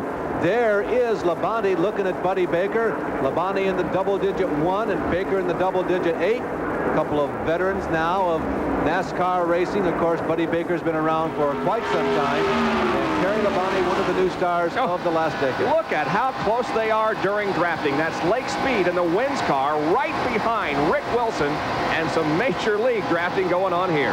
It helps both cars, remember. It's been pretty well documented by all the media that when you sneak up like that, both cars get just a little more horsepower as they power around the banks. It also helps the fuel mileage. And the extra bracing you see there in the rear windshield is just simply to keep it from being damaged under these high speeds. It protects the windshield from being blown out when the car goes through air at over 200 miles an hour. Now, what's going on right here is that Lake Speed and Rick Wilson have not been able to run with the leaders. But what they have discovered, particularly in the case of Lake, is that, gee, I'm running about the same pace as Rick Wilson is. I'm running faster than the back markers. They just went around Jimmy Means, but I can't run with the leaders. So to help each of us, I'll draft for a little bit. Maybe it'll help both of us move up a little closer to the front, save just a little bit on the fuel mileage, and at least at this point in the race, that is the best move for both of us. That's my opinion, Lake Speed. Now, through hand signals, he may have transferred those thoughts also to Rick, and he agrees. Just some great shots from Rick Wilson's Kodak race cam as we watch him and Lake Speed drafting. Look how Lake pulls right up on the rear bumper of that car going into the corner. He has to pull back as they go through the banking because the turbulence has a tendency to move both cars around. It's not a safe maneuver to follow that close as they go to the banking. Down the straightaways, he can sneak back up again. He can get real close as they go into the corner right now. Now he's got to start thinking about getting out of the throttle. The car's going to tilt up as they go 35 degrees. Lake pulls back a little bit, gives both of them room. Now it begins to flatten out on the tri-oval, and Lake can creep up just a little bit more again. And from the grandstand, that's how it looks. That's how far they are apart, or how close they are, perhaps we should say, as Wilson and Lake Speed are hooked up together in a draft. Crossing the start-finish line, that completes lap number 57. As the lead continues to be held by Bill Elliott. We're watching Rick Wilson and Lake Speed battle for that 8th spot. Lake Speed had a pretty good qualifying run. He was the 10th fastest back up front. You can see Davey Allison is still following Bill Elliott around. One of those two people is holding back. It's either Elliott or Allison because it's very uncommon for two cars to stay this close for so long. Despite the fact that it's 20 minutes of 6 Eastern time, we're still very early in this 188-lap, 500-mile race here at Talladega. The red flag caused a 2-hour and 38-minute delay. The red flag caused by Bobby Allison's spectacular crash here in the tri-oval, in which about 100 feet of catch fencing was torn down, protecting the grandstand, and that had to be completely repaired. It is. Now we're back under racing, but only 58 laps have been completed. And the top 3 now have Bill Elliott, Davey Allison, and Terry Labonte has now moved to 3rd. Buddy Baker is in 4th position. We'll be back with more of our live coverage from Talladega. A lot of action just in the past few minutes. A catch can from Dale Earnhardt's car is lying in the middle of the backstretch. Now, we saw Bill Elliott apparently run out of fuel. There is the catch can. Now, Bill Elliott appeared to suffer a problem. It could be lack of fuel. Davey Allison, Terry Labonte, and Buddy Baker blasting around him as Bill Elliott went to the low side of the racetrack and into the pit area. Now Dale Earnhardt, who had come out of the pit area, but he was carrying his catch can. You can see it there on the back end of the car on the right side. He will lose that as the car went down the backstretch, and that has necessitated our 4th caution period of the afternoon. A very uncommon occurrence for the Richard Childress crew for 1987. A mistake in the pits, and that hasn't happened very often. That may, as a matter of fact, have been the first. And in any case, 61 laps now in and the yellow out. Earnhardt had pitted under green. He had lost significant ground. Bill Elliott had slowed down. He had lost a lot of racing ground. He apparently ran out of gas, as we told you, and as the leaders raced back to the line, the number 28 car of Davey Allison had the lead. Let's go down to Jerry Punch, who's in the Davey Allison pit. Well, Davey Allison brings the Halloween 4 down pit road. Joey Knuckles and the rest of the Peach Fuzz gang, they call it, because they're all fairly young fellas. They have the car fueled. They have changed right side tires. We'll move the deck around to the left side of the car. And Buddy Baker also getting on the bottom of the screen. Buddy getting tire changes as well. They have the 4 tires now going on the Davey Allison car. Baker's crew trying to get that car out. Allison's car down and off the jack. Baker's still working on his car, getting the tires changed on the Buddy Baker Crisco Oldsmobile. Davey Allison already making his way down pit road. Davey Allison pulls onto the racetrack, and now Buddy Baker begins to leave also. Bob, the big question is, did Elliott lose a lap or not? I think this caution flag saved him. I think you're right. I don't think that Elliott went a lap down, but it was close. Boy, what a break for Bill Elliott, because he lost at least a half a lap on the racetrack to the leaders when, again, we are speculating he ran out of fuel. And just as that happened, Earnhardt made his pit stop. Earnhardt went out, lost the catch can. The yellow flag had to come out, and it allowed Bill Elliott to make up the half a lap deficit that he lost pitting as he coasted into the pits. Richard Petty is also in the pits. Dale Inman and crew are doing some work on that car. Remember, that was one of the cars that suffered some damage in that Bobby Allison crash, but Richard pulling back out onto the racetrack. Dick Berggren House has also a report from the pit area. Yeah, I just talked to Dan Elliott, and Dan said, no, they didn't run out of gas in Bill Elliott's automobile, but he did stall it here on pit road. Now, he came in under the green flag before that caution flew. While they were putting the fuel in and while they were changing the tires, the engine stalled. That's fairly common. It is also common that when the engine stalls, sometimes when they get it restarted, it sounds boggy. And when he left here, that engine sounded boggy. That appears to be the problem. Well, Dick, he dropped low on the racetrack well before he would have if he was just coming in for a regular pit stop. So we may watch that situation and see if indeed Bill Elliott has trouble. Rick Wilson's crew finishing the job on his car, and Rick pulling back out onto the racetrack. We have been given the signal that there will be one more lap and then go back to green here at the Winston 500 from Talladega. 63 laps are on the board. Ken Schrader shown as the leader. Now NASCAR and an ESPN track back. This track fact is brought to you by Quaker State Motor Oil. New Quaker State with QSX keeps your engine cleaner to last longer. Did you ever buy a brand new car, spend a lot of money for it, and get it home, and you don't exactly like the way the body panels fit? You know, there may be a little extra gap between the hood and the fender in order to please you. Things don't quite line up right. Spend all that money, but it just doesn't line up the way you might like it to line up.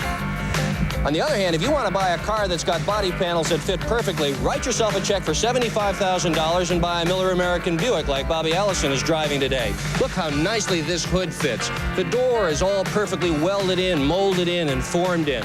And it takes a lot of time, a lot of effort, and a lot of work to do all of this. And they do it for one reason and one reason alone: aerodynamics. And that's the whole ball game here at Talladega.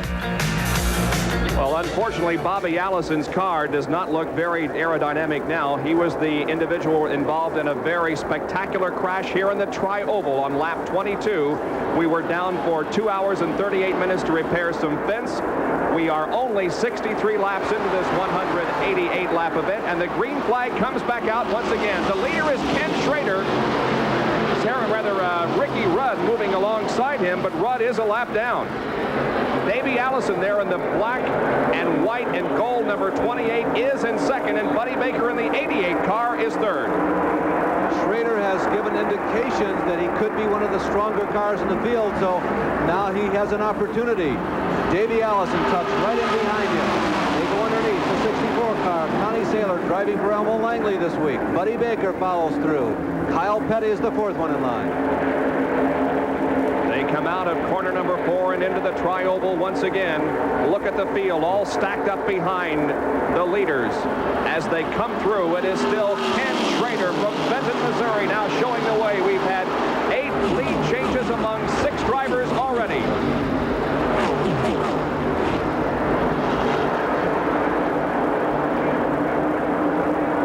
Back inside the Rick Wilson car now, the Kodak car, following Benny Parsons there on the left side of the screen. Now he goes to the inside and passes Benny Parsons, and Neil Bonnet is also right in front of him. Benny obviously not happy with the car, with the way that car is performing. Benny Parsons out for a Sunday afternoon drive in excess of 200 miles an hour. Tight quarters, 2 Valvoline cars, Greg Sachs and Neil Bonnet. There's Elliott moving up. Elliott's car is apparently performing okay. We had some concern about that because he dropped low on the racetrack, and there is Darrell Waltrip at number 17, now right alongside Rick Wilson. Waltrip has been driving a calculated race since replacing that broken windshield. Remember, he ran up in the top 4 in the early stages. Darrell passes Rick Wilson.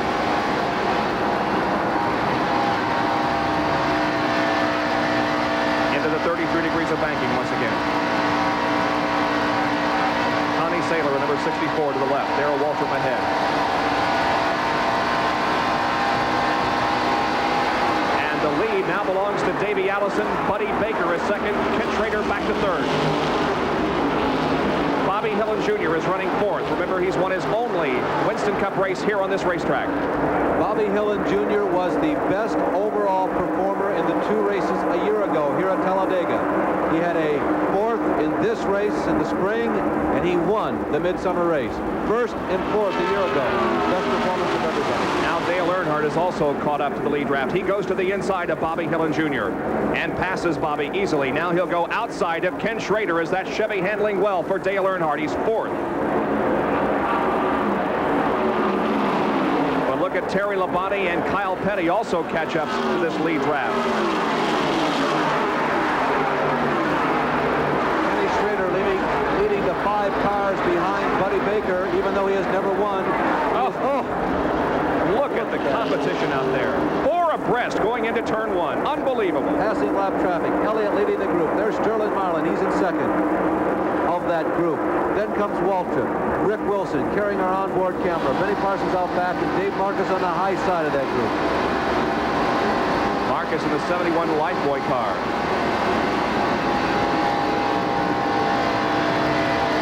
Now Marcus lets the car get up high on the racetrack as Rick Wilson looks for a spot on the inside of the racetrack.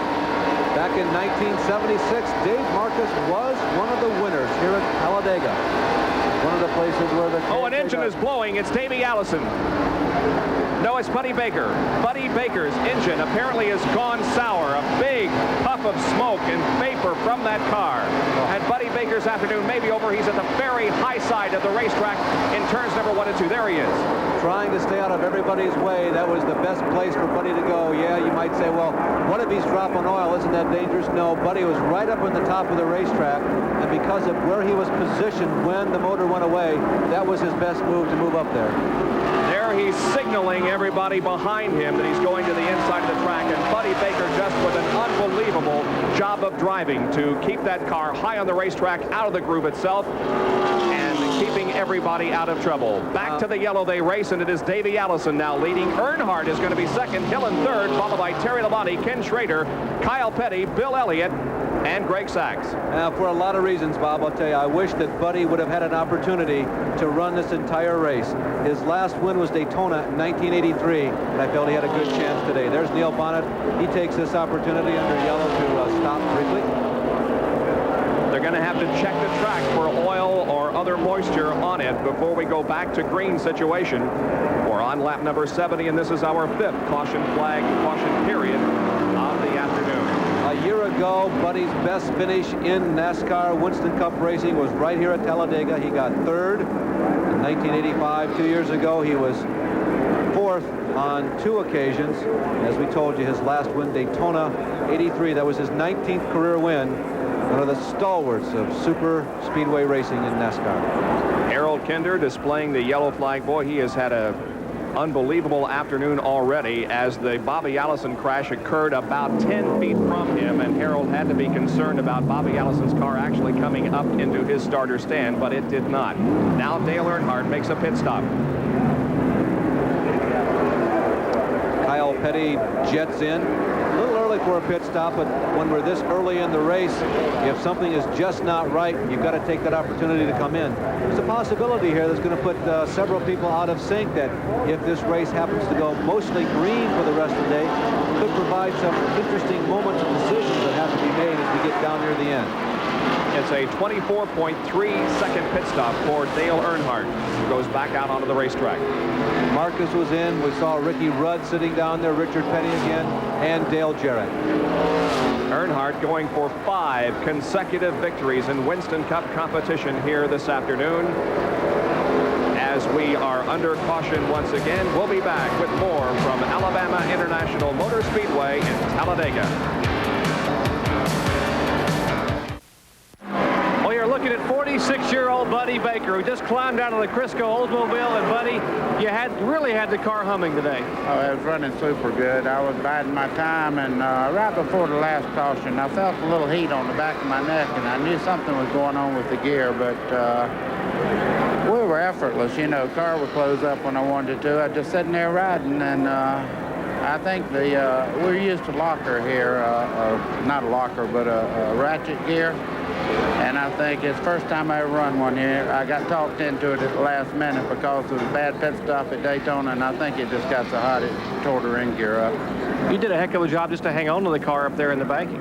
Yeah, well, it was right where Bobby had his problem, and I didn't want to repeat that action, so I stayed right up on top of it. I was lucky, though. You know, at speeds we're running anymore, when things go wrong, they go wrong, so I was real lucky. Well, with you out of it now, Buddy, who's looking good to you out there? I'm too sick to answer that. I thought I had to race one. You know, it's a long ways to go, and Terry Labonte looks to me like he's handling a little bit better than anybody else, but Bill Elliott's got a lot of straightaway. Well, the story in the garage this morning from people like Elliott and Earnhardt and even Terry Labonte was that this man, Buddy Baker, if the car would hang together, he would be the man in victory lane today, but of course it didn't, and so it's left up to them to decide who's going to win the Winston 500. Now, we had a very bad crash early this afternoon that caused this race to be red flagged for 2 hours and 38 minutes. The crash involving Bobby Allison. Too early for a tire to go away. If there's probably debris is what I'm speculating on the racetrack. We'll never know. You can see Allison getting way up into the wheel fence, bouncing right underneath Harold Kinder, spinning down the front stretch, the field bearing down on him. They're heavily on the brakes right now, but for some people, there just was not enough time to get stopped. Bobby is okay. There were no life-threatening type injuries up in the grandstands. A few anxious moments, but all of the necessary safety precautions that NASCAR insists upon really did their job here at Talladega today. Well, we know that all of you who have been with us throughout the afternoon have seen that crash many times as we have replayed it, and we're doing it now because we're normally in our Formula One race time, but because of the lengthy yellow, where this race is being extended well into that, and that's why for those of you who are just joining us, we showed you that Bobby Allison crash again. No serious driver injuries in that spectacular accident right here at the start-finish line. And the catch fencing has been repaired, and it's a very good repair job that took over 2.5 hours, but it looks very fine as everything is well supported and the spectators are once again safe from spinning and crashing race cars. Let's hope we don't have any more of that this afternoon, but Buddy Baker was right when he said that problem developed on his car right where Bobby Allison did hit, and it sent a thrill through me as I saw that car in trouble, but everybody stayed out of the way and everybody got through very nicely. The green flag comes out once again. Harold Kinder with it, and the Winston 500 back underway.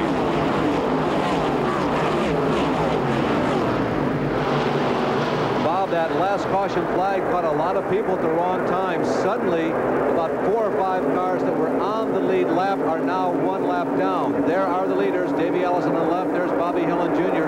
Sterling Marlin and Lake Speed, 3rd and 4th in line, are a lap down. 2 people who had hopes that, well, maybe our chances are outside ones, but we think we've got some. Well, Bobby Hillin is sure looking good as he is in 2nd position, and Terry Labonte there in the number 11 car is 3rd. Here comes Rick Wilson, who is also a lap down. So several cars in this mix here, a lap down, including Sterling Marlin, Lake Speed, and Rick Wilson.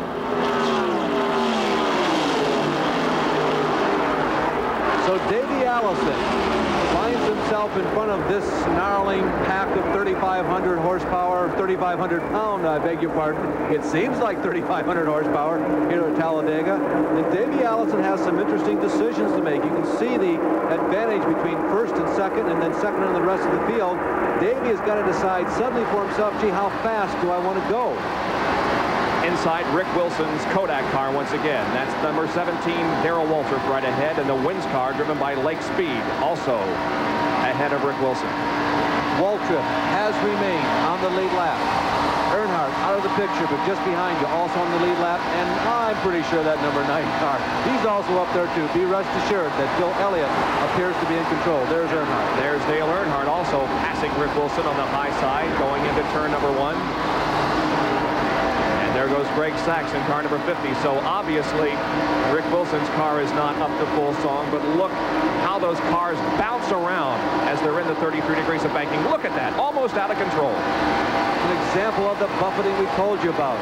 The cars appear to be out of control, but the drivers expect this, so they're ready to react whenever the wind gust just hits them the wrong way. They give just enough room between themselves and their fellow drivers, so when that car jumps around, they're able to catch it, save it, and no incident. Let's go to Dick Berggren in the pit area for this comment. Dick? Well, the leader, Danny Allison, is doing extremely well. He's on his own, but one of the guys who had been dicing with him, Ken Schrader, is now drifted to the back of the pack. The handle has gone away on Schrader's car. It has become loose. They just made 3 separate pit stops. They changed stagger, they changed the wedge, and they also changed the spoiler, trying to get the car back together again. They're looking for the handle on the number 90 car.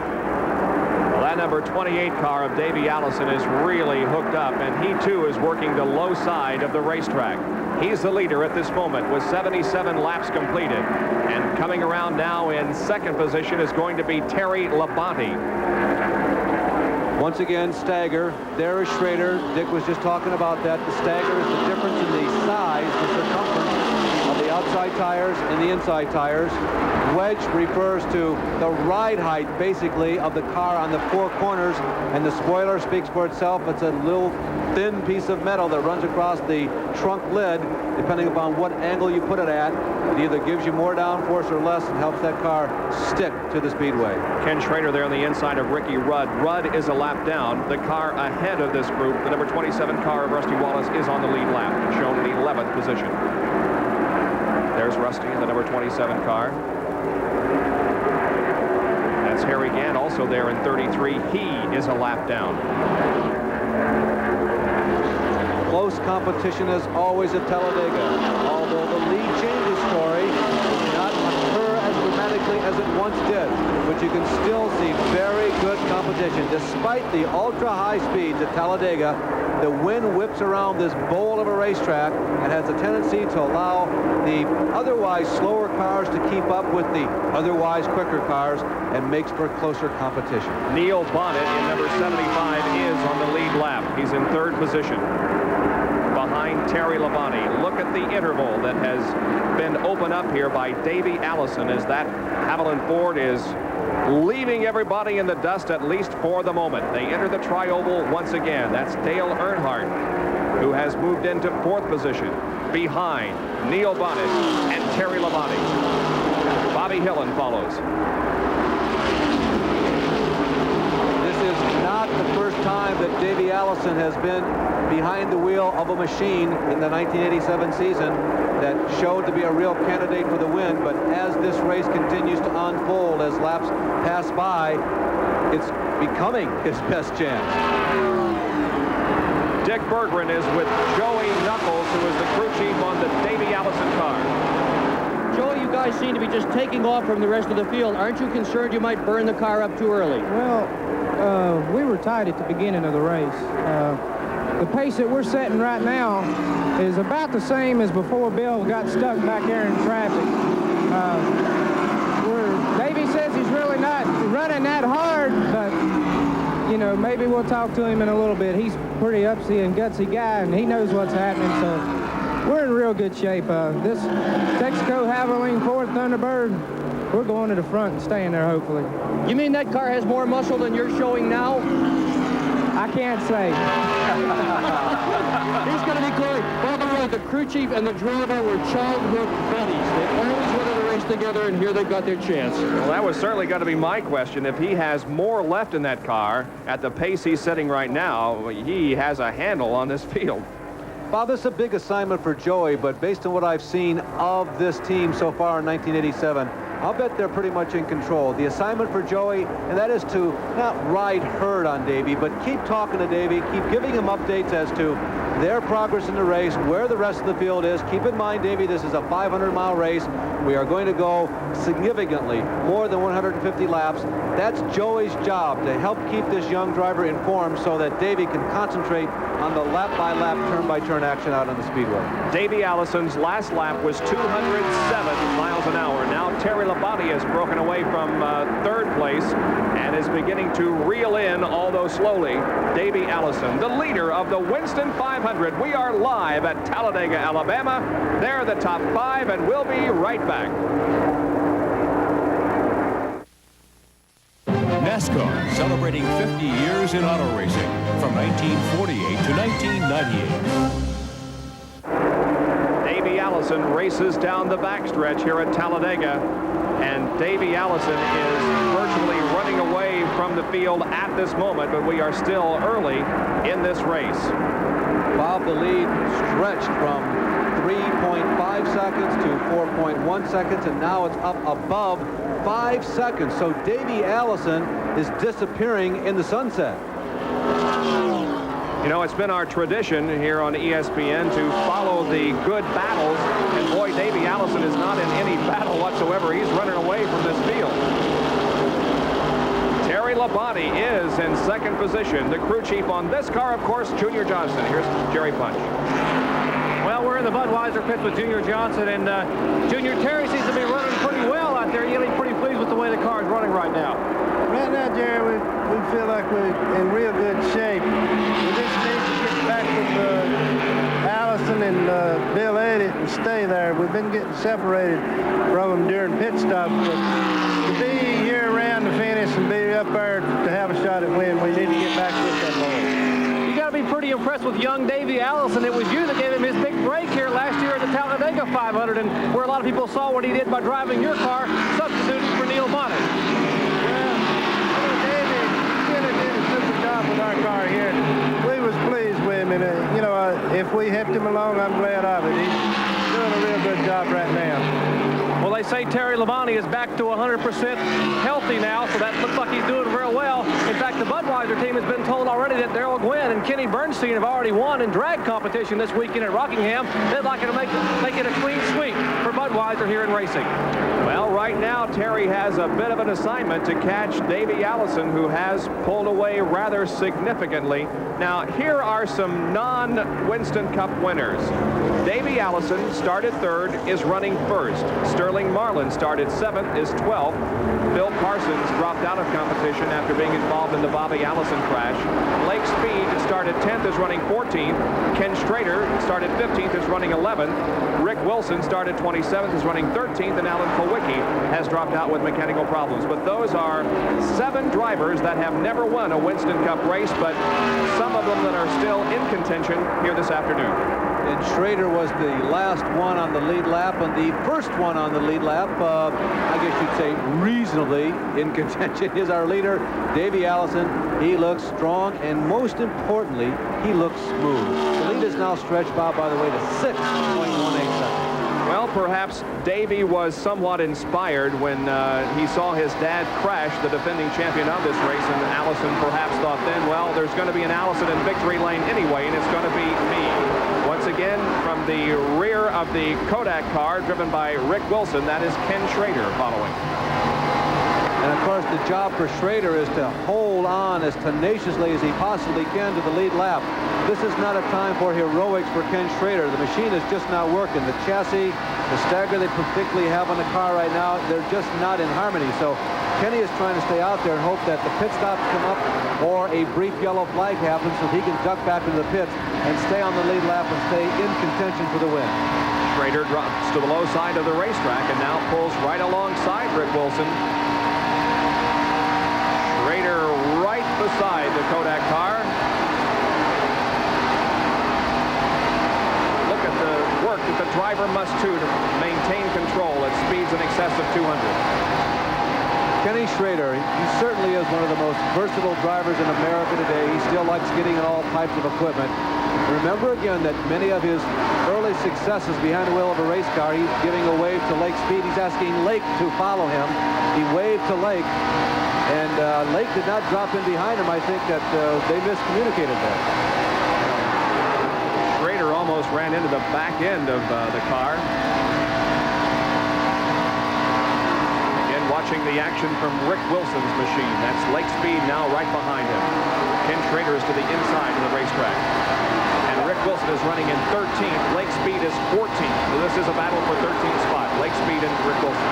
About this business of the hand signals between drivers when they're out there running around at 200 miles an hour, it's a very intriguing one because there are no hard and fast rules. And just because somebody waves at you, you might give him the acknowledgement.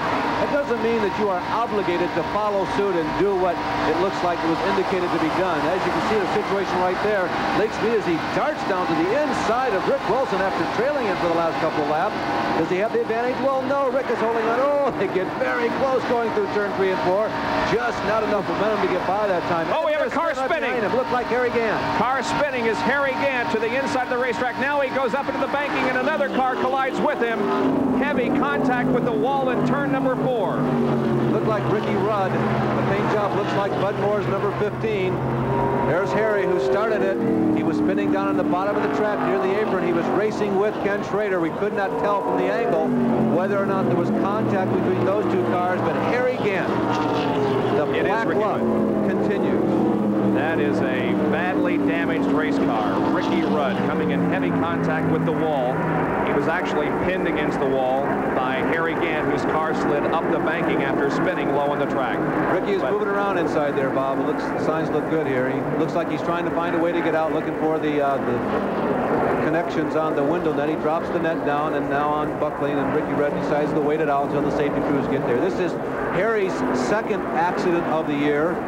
He had a wreck also at Atlanta, and for Ricky Rudd, remember, he was involved very prominently in the accident that sidelined Terry Labonte, or threatened to sideline Terry, with the broken shoulder bone.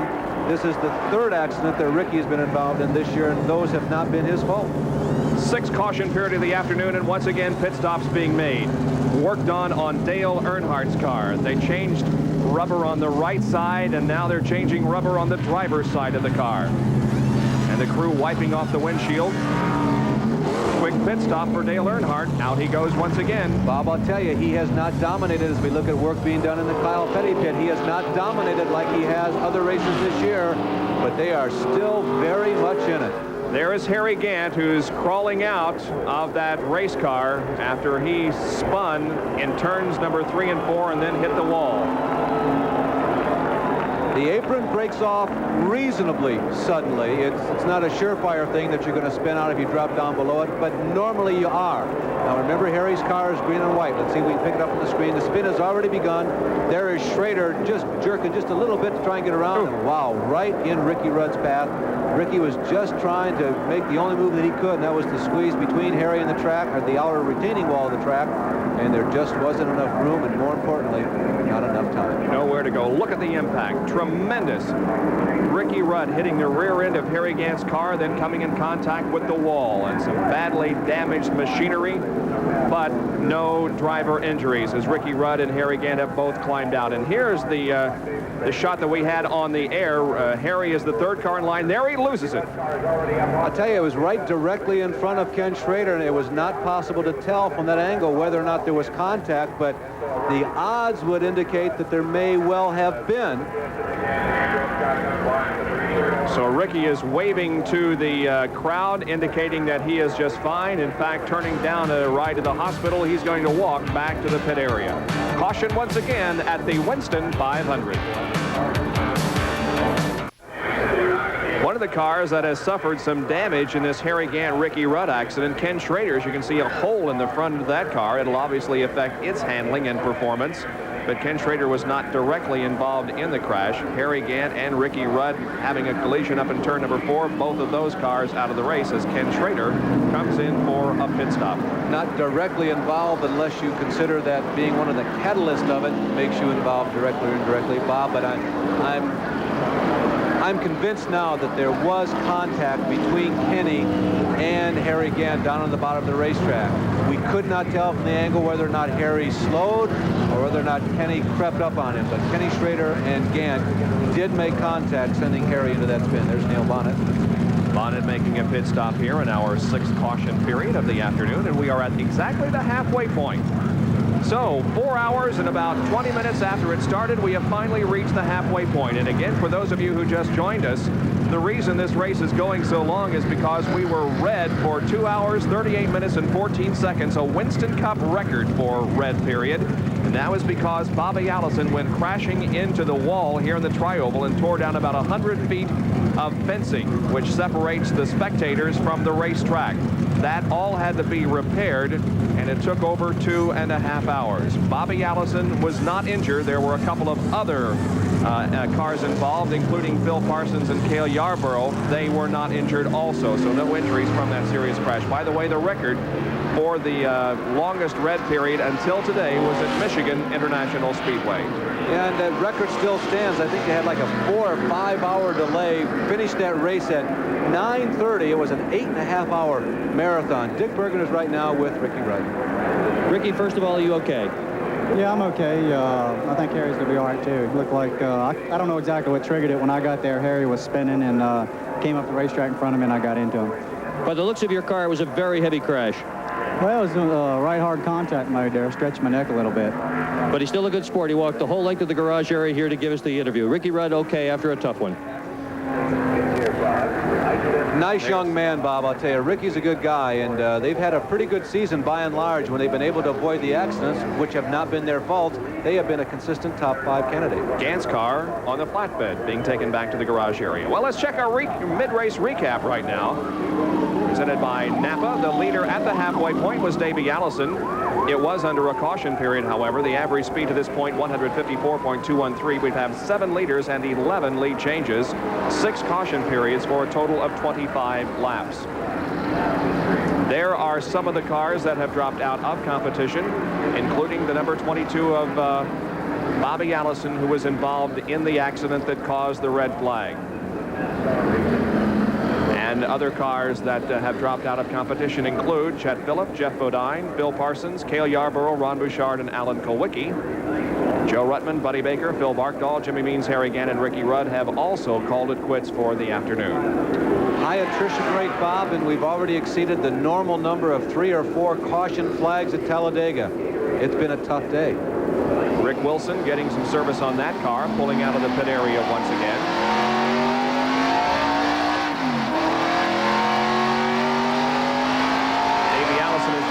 Maintain the lead here as he is the second car behind the pace car, but the leader of this race, and Terry Labonte right there in the Budweiser car in second.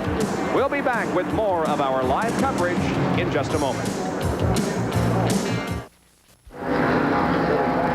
There's still trying to patch up the Ken Schrader car. He was somewhat involved in that accident up in turn number 3 and 4 involving Ricky Rudd and Harry Gant, and they're doing a lot of patchwork there on the right front of the car. You can see Schrader and crew trying to create as much aerodynamic advantage as they possibly can with duct tape. That's a tall assignment. They're trying to seal off all the little nooks and crannies and little cracks where air might sneak their way through there. Obviously, they're going to disrupt the aerodynamics significantly. Now, they have been able to remain on the lead lap. They are the last car, the 12th car on the lead lap, so they still got an outside chance. But boy, it really is a long shot when you have to go out onto a super speedway where aerodynamics mean so much with a car jury-rigged like this. 12 cars remain on the lead lap, and Ken Schrader has, at this moment, not lost a lap. They are coming in and out of the pits trying to repair that car, but so far he's maintained lead lap status.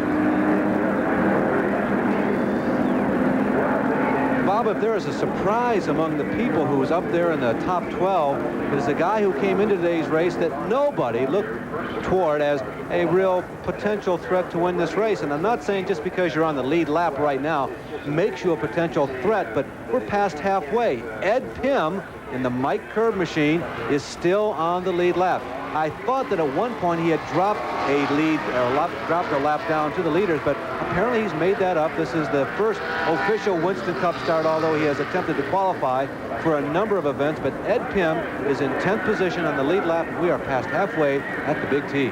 Ed will be going to the Indianapolis Motor Speedway after this weekend to begin preparation for the 500-mile race. We understand that Phil Parsons, who's been making repairs, trying to get back into the race, may be having some success. Let's go to Dick Berggren. Yeah, Bob, if there's a definition of tenacity, it is this crew for sure. There are 12 people working on the car. Why all this work? You've dropped out of the race at lap 22. Well, Dick, you know, these guys never quit, and we're running all the races this year, and so the points are very critical. We know if we can get back out and run just a couple laps that will be 2 or 3 cars that never came back out after the crash. I hate somebody else's misfortune along with ours, but we got to do the best we can. We owe it to our sponsors, Copenhagen, Oldsmobile, the Prairie Gasket, to get back out there and run as many laps as we can. It could really make a difference at the end of the year. So they're rebuilding the car here in the garage. Up to you, Bob. Thank you, Dick. 97 laps have been completed. Well, the International Motorsports Hall of Fame is located here on the Talladega grounds, and a presentation was made earlier. If there was ever any question about how suddenly dangerous Talladega's 200-mile-an-hour plus speeds are, this car is the answer. Also, if there was ever any question about how safe the contemporary Winston Cup car is, this car is also the answer. Phil Parsons in 1983 survived a horrific first-turn Talladega crash and rollover in this machine. Bob, you see it developing right here as they come down the front stretch. Phil begins the fishtail, makes contact with the number 11 machine, a Darrell Waltrip. Into the first turn they go. Phil's car gets airborne, and once that happens, away she starts. And I believe I counted 6.5 rollovers that Phil suffered in this accident back in 1983. The car rolling completely down the 33 degrees of banking. Landing on top of Ricky Rudd. Yeah, making contact with another car at the bottom of the racetrack. But Phil was able to get out of there with no problem. But safety is certainly a major factor here at Talladega. We saw a heart-stopping accident involving Bobby Allison earlier in this race, but he too walked away from the crash. All right, we're about to go green once again, and the Winston 500 resumes. 98 laps will be complete when the green flag comes out, and Davey Allison and Terry Labonte are at the front of the pack. One car smoking very badly coming through the tri-oval, Dale Jarrett. When he stepped on the accelerator, a big puff of smoke came from that car, and the yellow goes out once again. We'll have to check the track for oil. Well, the leaders will race around to the checkered flag. There you can see Davey Allison waving to Terry. Terry Labonte waving to the rest of the field behind him. are still just at the halfway point in the race. The gentleman's agreement is taking effect. Davey and Terry staying in the throttle, but not expecting anybody to move around them. Now, those are lap cars that are trying to make up ground. Now, Davey will do his best to hold back the lap cars. The other guys who are on the lead lap with him will not go to racing with him. That's Lake Speed trying to get caught up, as is Benny Parsons, Gordon Shepard in the green car. But Davey does his job kind of holding the standard for the rest of the people on the lead lap. The rest of them say, Davey, you've got to beat those guys back to the line. We need to keep these people a lap down, and he did it. It's only one, not even a lap of green, and the caution comes out once again because of Dale Jarrett's mechanical problem here in the Tri-Oval. So we're nearing the 100 lap mark. We've completed 99. Next time by will be 100. We'll still be under caution at that period. Jesus, like pulling teeth trying to get 4 or 5 consecutive green laps. Once they get going, they seem to rock it around here pretty well for half hours at a time, but it's just getting past the hump of those first 2 or 3 up-to-speed laps. The track crew is out, and they're spreading some oil dry on the surface of the racetrack here in the Tri-Oval. There is Bobby Hillen Jr., who is running in 6th position here. He is doing a fine job, and remember, his only Winston Cup win came here at Talladega, Alabama. Bobby Hillen is certainly in a challenging position to make it Winston Cup win number 2. And Bobby Hillen Jr., this is a little feature we did on Bobby Hillen at Bristol, but it involves the physical exercise and stamina that a driver must have in Winston Cup competition. As one of the newer Winston Cup drivers, you may take training for a place like Bristol a little more seriously than some of the veterans. Well, I think I take it seriously primarily for one reason. That's because I haven't been doing it that long. And the fact that Richard Petty and Bobby Allison and the guys that's been here for years, maybe I train a little harder than them because of the fact that they've done it year after year and year after year, and their body is accustomed to it. After 20 or 25 years of doing something, you don't really have to train for it. It's like pro football. They're not on the field as much as high school football players are and college football players are because they've worked their bodies and they work their bodies and they work their bodies. They just have to worry about execution on the field. And I'm in a position where I have to worry about execution on the racetrack. We go out here and we beat and we bang and we go into the corner 500 laps around 4 corners. That's a lot of corners, and it throws your body over to one side. You have to fight the steering wheel, and at the same time you have to be mentally relaxed. And so I feel like since I've been in the sport, I've become more and more relaxed and also been able to keep up the intensity while I was driving. And so, I try to do Nautilus weights to keep my body and my muscles good and toned, so that they don't get wore out. And I don't want to really build myself up. I just want to stay muscle toned. And I do a lot of racquetball for my hand, foot, and eye coordination. And then along with that, I do some boxing. And the boxing is something that Humpy Wheeler got me involved in. And it's more of it's a hand, foot, and eye coordination sport, but it's also something that helps me work on my aggression, because you want to be aggressive in this sport, but you can't be overly aggressive. If you go out in a boxing ring and you run yourself out in 3 rounds, well, you're going to get knocked out. That's the same way on this racetrack. If you go out there and start beating and running into people and running yourself overboard, well, you're either going to get crashed or crash yourself. And so it's something that you can work on your aggression, be more aggressive, and at the same time do it at a good pace to where you can finish the race and be aggressive. And people are going to throw some punches at you on the racetrack, and you've got to be able to stand your ground, throw some punches back. So I'm trying to learn, not only how to drive a race car, but how to temper myself in a race car, and also how to be physically prepared to take the blows and to take the 500 laps around a racetrack that's putting a lot of force on your neck and all your muscles. Of physical preparation must go on by these drivers to withstand the tremendous G-forces here at Talladega and at all the racetracks that the Winston Cup runs on. Bob, he still definitely has quite a future ahead of him. He's in his very early 20s. He's already won a Winston Cup race. They have not been in a position to win as many times this year as they were last year. That's how they won here at Talladega. He seemed to be finishing race after race in the lead lap. But, yeah, he's going to be around for a while. He's going to be a good one. At the International Motorsports Hall of Fame last Friday, there was a presentation made to Museum Director Jerry Corbin, signifying the youngest winner in Winston Cup competition and the oldest competition winner. Both the Miller American cars of Bobby Hillen Jr. and Bobby Allison were donated to the International Motorsports Hall of Fame. We'd like to thank Jerry Corbin for his hospitality and letting us use his facility for our special Speed Week. Also, Don Naiman, the general manager of this facility, and Jim and Carolyn Freeman, who run the publicity and public relations department. Everybody here at Talladega just showing us tremendous hospitality, and we certainly appreciate their effort. And again, a salute to the track crews and the safety personnel that handled the red flag situation with real professionalism and expertise in getting that fence repaired and keeping the crowd entertained and under control for over 2.5 hours. We are about to go green once again. We have completed 101 laps. Now, Ed Pym in car number 98 was running in the top 10. He was brought in by Winston Cup officials because they thought they saw some liquid flowing from that car. The green flag is thrown once again, and racing resumes. Let's see if Davey Allison can pull away from the field as he has been able to do on a couple of occasions. And Sterling Marlin in car number 44 is also in the pit area.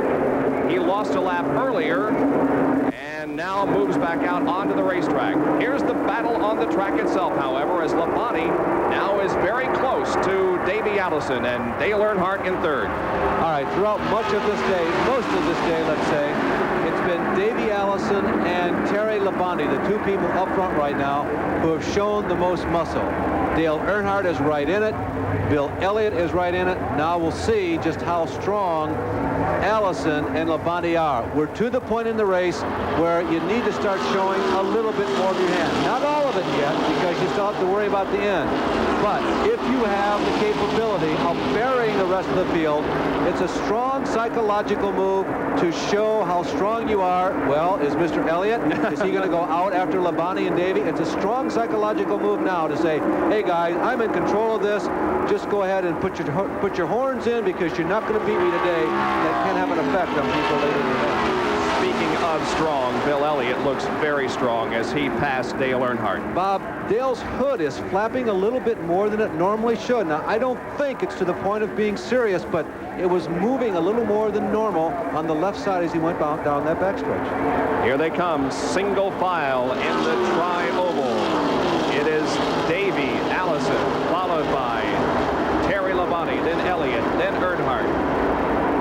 Let's go down to the pit area once again.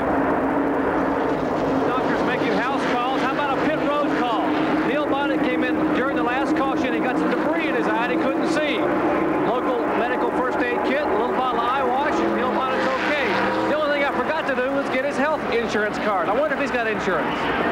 We'll make sure that you get paid for a house call on that particular incident there, Jerry, who is, of course, a licensed physician working in Daytona Beach. And in addition to that, he is, as you all know that watch the ESPN Auto Racing, an excellent pit reporter. Ed Pym is back out on the racetrack, but not nearly up to full speed. We saw a shot of Ken Schrader, by the way, and the repairs, they are flapping in the breeze. Is at the very bottom of the screen right there, and the electric tape that is in place to try and create some aerodynamics, you can see it there, is fluttering. It's not working, it's not holding up. The pressure is just too great. Kenny is still on the lead lap, but he's the last car in line on the lead lap, and his chances for victory are gone. Just hopes to hold on.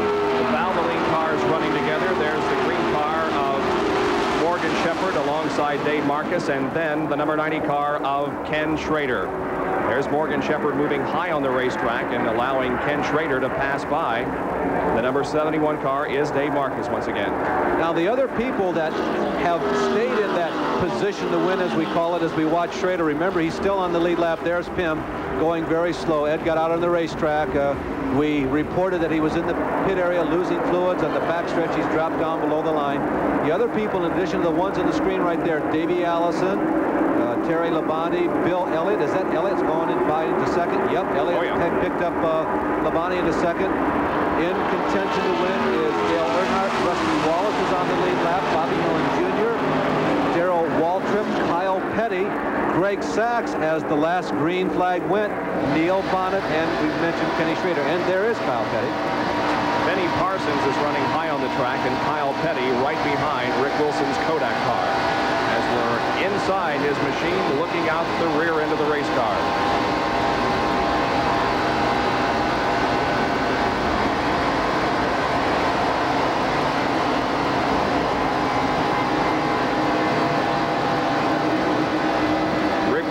is a lap down. Kyle Petty in number 21 is unofficially in 8th. Now Kyle will make a move to the inside, at least attempt to make a move. Now he pulls alongside Rick Wilson. And Kyle Petty making a smooth pass to the inside of the racetrack.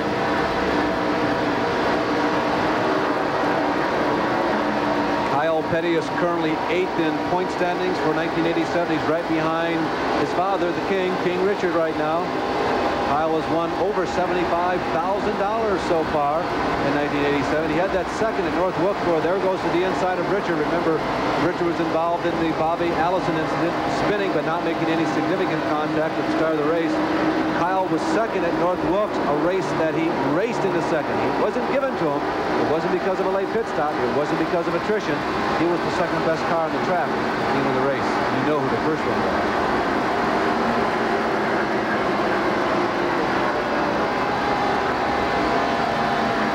Wilson with the pedal to the metal, so to speak, all the way around this 2.66-mile racetrack. We understand that car number 50, Greg Sachs, who was running in the top 10, may be having some mechanical problems. The cars go north, they go east and north as they go through the tri-oval. Now, watch for the sun as they go down the backstretch as the cars start to go west. It's getting late in the day, the sun is setting. It's still setting over California last time we checked. But the sun, as it peaks over this 35-degree banking, might become a phenomenon for them. Down the backstretch, reaching turn number 3. Now they're going to turn into it as they go up the banking. Let's see how it affects Rick. There it is. You see it. And as it gets lower, it could get worse as the day goes on, and we still have about 80 laps to go. Well, of course, everyone thought that the race would be well over by this time, but instead, we are only 109 laps into the race, and look who's back out there. That's Phil Parsons. We talked to him a few minutes ago, and he indicated the crew was continuing to work on it, and by golly, that car is back out onto the racetrack. Phil had contact with Bobby Allison in that crash. And there's a piece of Cale Yarborough's car on the back deck of Phil Parsons' car. Watch the next time we see a rear shot of it. You can see a half a Hardy sign. He's got a part of Cale Yarborough riding with him. See there? By golly, you're right. So that's the Hardy's Copenhagen car now, yeah. Although Copenhagen, of course, the official sponsor of that machine. Phil trying to pick up some valuable Winston Cup points that may help him as the season goes along. There's a leader, Davey Allison. Allison involved in a spectacular crash early. Davey trying to pick up in his father's footsteps and win here this weekend. Bobby, of course, was the winner a year ago in this race. Bill Elliott is second and Terry Labonte third. Davey has not run the last 3 short tracks. He's crashed twice. As a matter of fact, the last time that we saw it was at Darlington. Remember that big fire when Davey went through the inside guardrail? No injury any time. He's had 1 top 5 finish and 2 top 10s. Could he win today?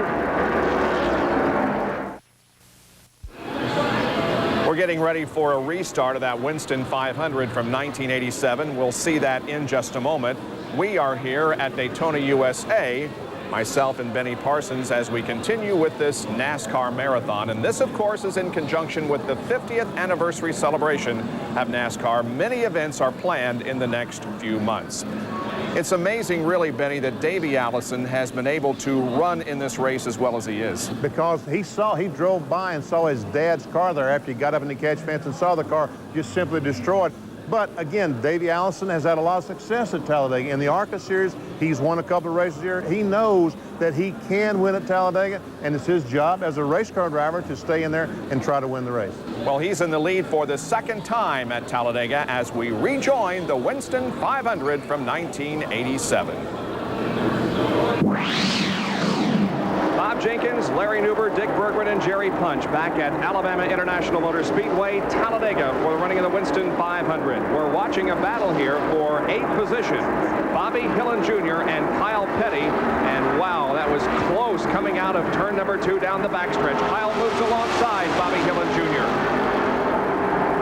Yeah, we're seeing a little bit of that flexing. Look who they've caught up with. There's Rusty Wallace and Kyle Petty right behind Dale Earnhardt. Now, Dale is running in 4th position in the race, and Rusty and Kyle are saying, hey, wait a minute now, I think we may be a little better. Now, up to this point in the season, if you're following right behind Dale, you're in the best position you can be in the race. You see Rusty drafting up. Now watch Rusty try and perhaps get around as they go down the long backstretch. Rusty Wallace, Kyle Petty beginning to show a little bit of assertion here as we approach lap number 115 of 188. Well, Rusty Wallace looking very good. He started 14th and is now up to 5th. This is 5th.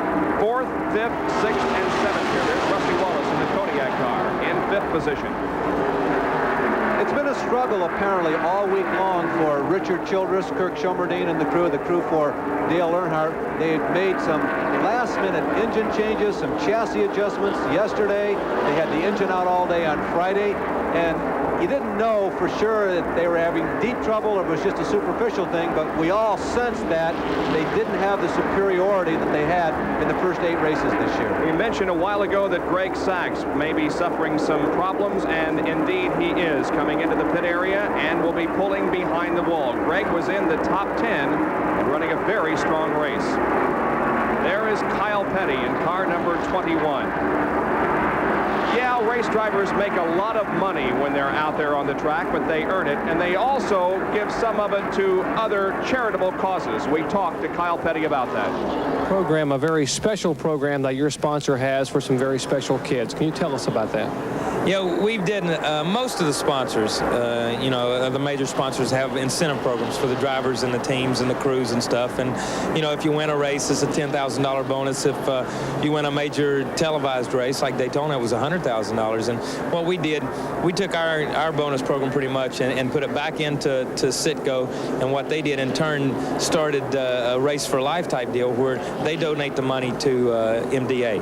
And Southland Corporation, their major sponsor, or their parent company has been instrumental with Jerry Lewis and MD for a number of years. And this is, I think Talladega's a $10,000 race, Michigan's a $25,000 race, and we've kind of let them down a little bit. We hadn't won any races, but we feel like that if we can come out ahead and win a couple of races, that it's not only going to help them, but it'll help us, and it's going to help Citgo.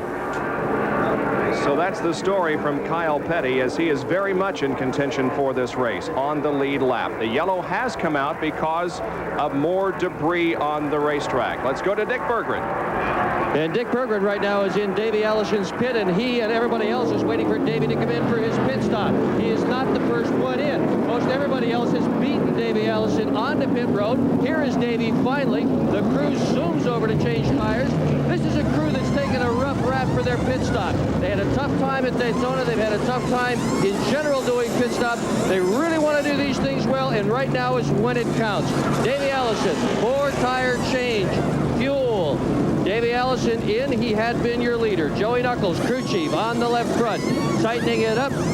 We're also looking at Bill Elliott. He is in for a tire change and fuel as well. Allison still not off the jack. Down pit road to Jerry Punch. Well, Bill Elliott and Terry Labonte both pouring down pit road, and it looks like Elliott may make it, but Dale Earnhardt will slide by Bill Elliott. 4-tire change all the way around.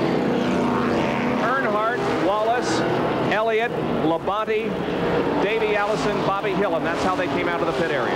Not the last pit stop. There'll be at least one more. But is the Childress crew beginning to come through? Earnhardt out of the pits first. 188 laps will make up this Talladega 500, and 117 are complete as we'll resume our live coverage after this. Still under caution because of debris on the backstretch, and the leader now, well, is going to be, I guess Davey Allison has moved around both Dale Earnhardt and Rusty Wallace. In any case, Rusty Wallace is doing a great job. Let's try to, okay, we will not attempt to reach him on the radio because he's going to be conferring with his crew chief, and we don't want to be privy to any of that information. So well, wait a minute. I'd like to be privy. Well, it might not be fair to the other competitors. Yeah, absolutely. Yeah, we went through that at Pocono with Al Unser Jr. Didn't we, a few years ago. Rusty has had a very good day, by the way. He's hung on in there at the top 10 on the lead lap. Now let's try to contact Rusty. Rusty Wallace, this is Larry Newber up at ESPN. It looks like you still got a shot. You guys are hanging in there. You're with the leaders. Yeah, Larry, the car's doing real good today. The Kodiak Blue Max Pontiac owned by Raymond Biddle just seems to be doing everything perfect. The crew hit the combination right today. Now I just got to fulfill the job and burn on home. Rusty, there's at least one more, maybe two more pit stops. Are you guys going to try and maintain what you have, or is there still room for improvement? Well, Larry, I don't think there's any room for improvement right now. The car was handling its best it did all day in that last set of tires. My tire guy can keep those tires coming like that. We'll be looking good. Rusty, is there one driver that you're going to try and follow? Do you feel one man is the stronger, or are you going to run your own race from here?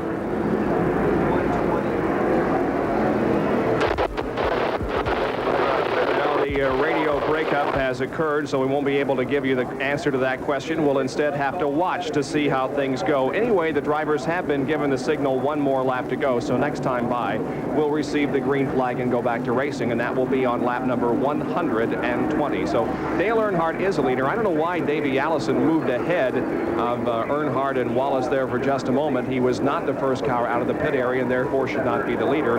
He has fallen back into fifth position right now. So Earnhardt is going to be the leader with Rusty Wallace second, then Bill Elliott, followed by Terry Labonte, and then Davey Allison. Dick?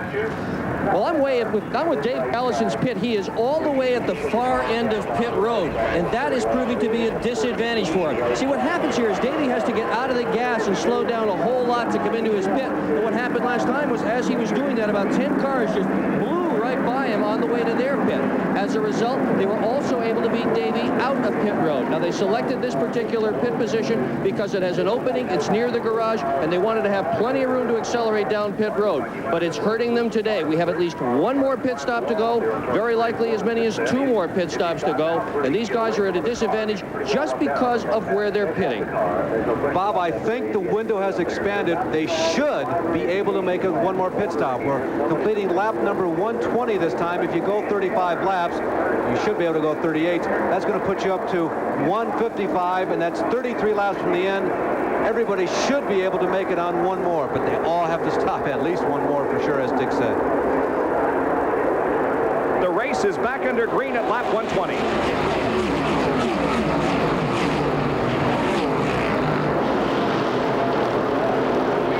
We're going to see how strong Dale Earnhardt really is and whether the Fords of Bill Elliott and Davey Allison are more superior.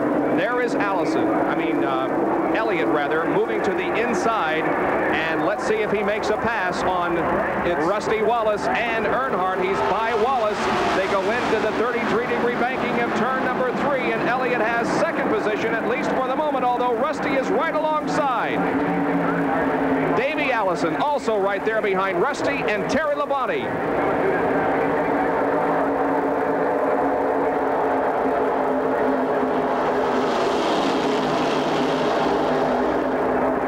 Wallace. Yes, Wallace has the lead.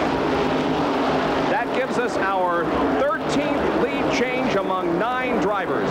Both Wallace and Earnhardt lead for the first time today.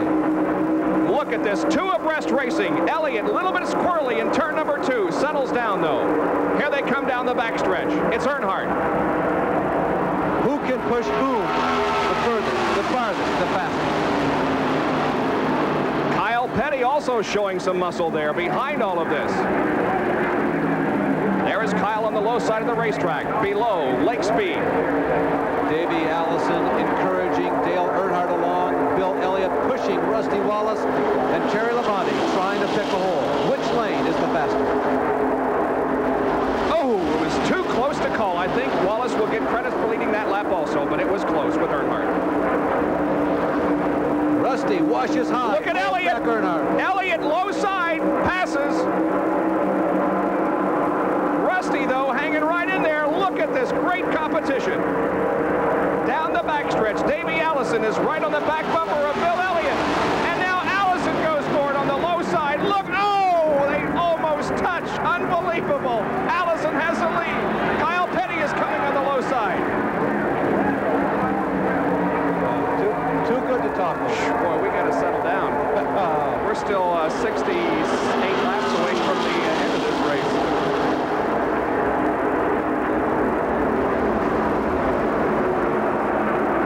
Allison now begins to move away from the pack once again. I believe he is the dominant, the strong car, Larry. He certainly appears to be, Bob. I'll tell you, on the last lap, it looked like that Elliott had designs of Davey following him through. I thought that wave was, you see Bill waving again, this time to Kyle, saying, follow me through, we will get underneath Rusty to go in the corner. And the last time that Bill did that, Davey dropped down low and just ran off and hit. The respect that you have to have for your fellow competitor running that close, that fast. What an interesting, important moment for Davey Allison. I agree, Bob. I would have thought, and about 50 laps ago, I was thinking in my mind, I think that Elliott has got this race. I still stand by that because experience really pays off, but in a crucial period in this race, one pit stop from the end, Davey Allison has shown to everybody, hey, guess what, fellas? The number 28 car is going to run up front here, and to win this race, I'm the one you got to beat. Elliott, Bobby Hillin, and Kyle Petty now beginning to form a group. Here comes Terry Labonte to the inside of Dale Earnhardt at the end of the backstretch. And Terry Labonte moves to third. Remembering back to Daytona, yes, Bill Elliott won the race. Yes, it would seem like that Bill Elliott had dominated, but remember there was a man who led Bill and definitely had the faster car than Bill at certain stages of the race. It was the black, white, gold, and orange trim, number 28, Joey Knuckles, owned by Harry Renier and driven by Davey Allison, the guy who's streaking away. You saw him just go out of your picture quickly. He's not even in the group. He's way out front. Davey Allison's last lap, 208.40 miles an hour. 208 miles an hour. We invite you to stay tuned for Sports Center following the Winston 500, which of course is running way long because of our 2-hour and 38-minute delay because of a crash involving Bobby Allison. He was uninjured, but it tore down some fencing that they had to repair. Chris Berman will report on Dr. J's final basketball game on Sports Center. Join us for that right after the conclusion of the Winston Cup race. Let me go back to something, Bob. 208 miles per hour you guys drew on that? Yes. 208 would have put it about 15th on the grid, and that is a clean 2 or 3 miles an hour faster, I think, than most people would have liked this pace to be. Davey Allison is really giving them all something to shoot for. Boy, he sure is. That is a strong race car, and we could very well again see this afternoon a first-time winner emerge from this race here in Talladega. There's a battle for second. It involves Rusty Wallace, Earnhardt, Bill Elliott, Terry Labonte, and Kyle Petty. All 5 of those right there, and so is Bobby Hillin. Now remember, Rusty said, hey, this is it. I don't think there's any room for improvement. This is about the optima that I can run. He is able to lead the pack, except he can't catch Davey Allison. But if that is true, that Rusty's car is about maxed out, that means that everybody is probably showing everything that they have. I doubt that any holds are being barred at this point in the race. I'm a little surprised at Bill Elliott. He is content, for the moment at least, to settle there in 4th spot, although being challenged for that position by another Ford driven by Kyle Petty. You know what, though, Bob? I'll tell you what. I'll stick with Elliott as the favorite in this race. Well, I don't know about that. We'll see. Earnhardt passes Wallace for second. Here comes Kyle Petty challenging Bill Elliott. Earnhardt now second, Wallace third. Petty fourth, and Elliott fifth.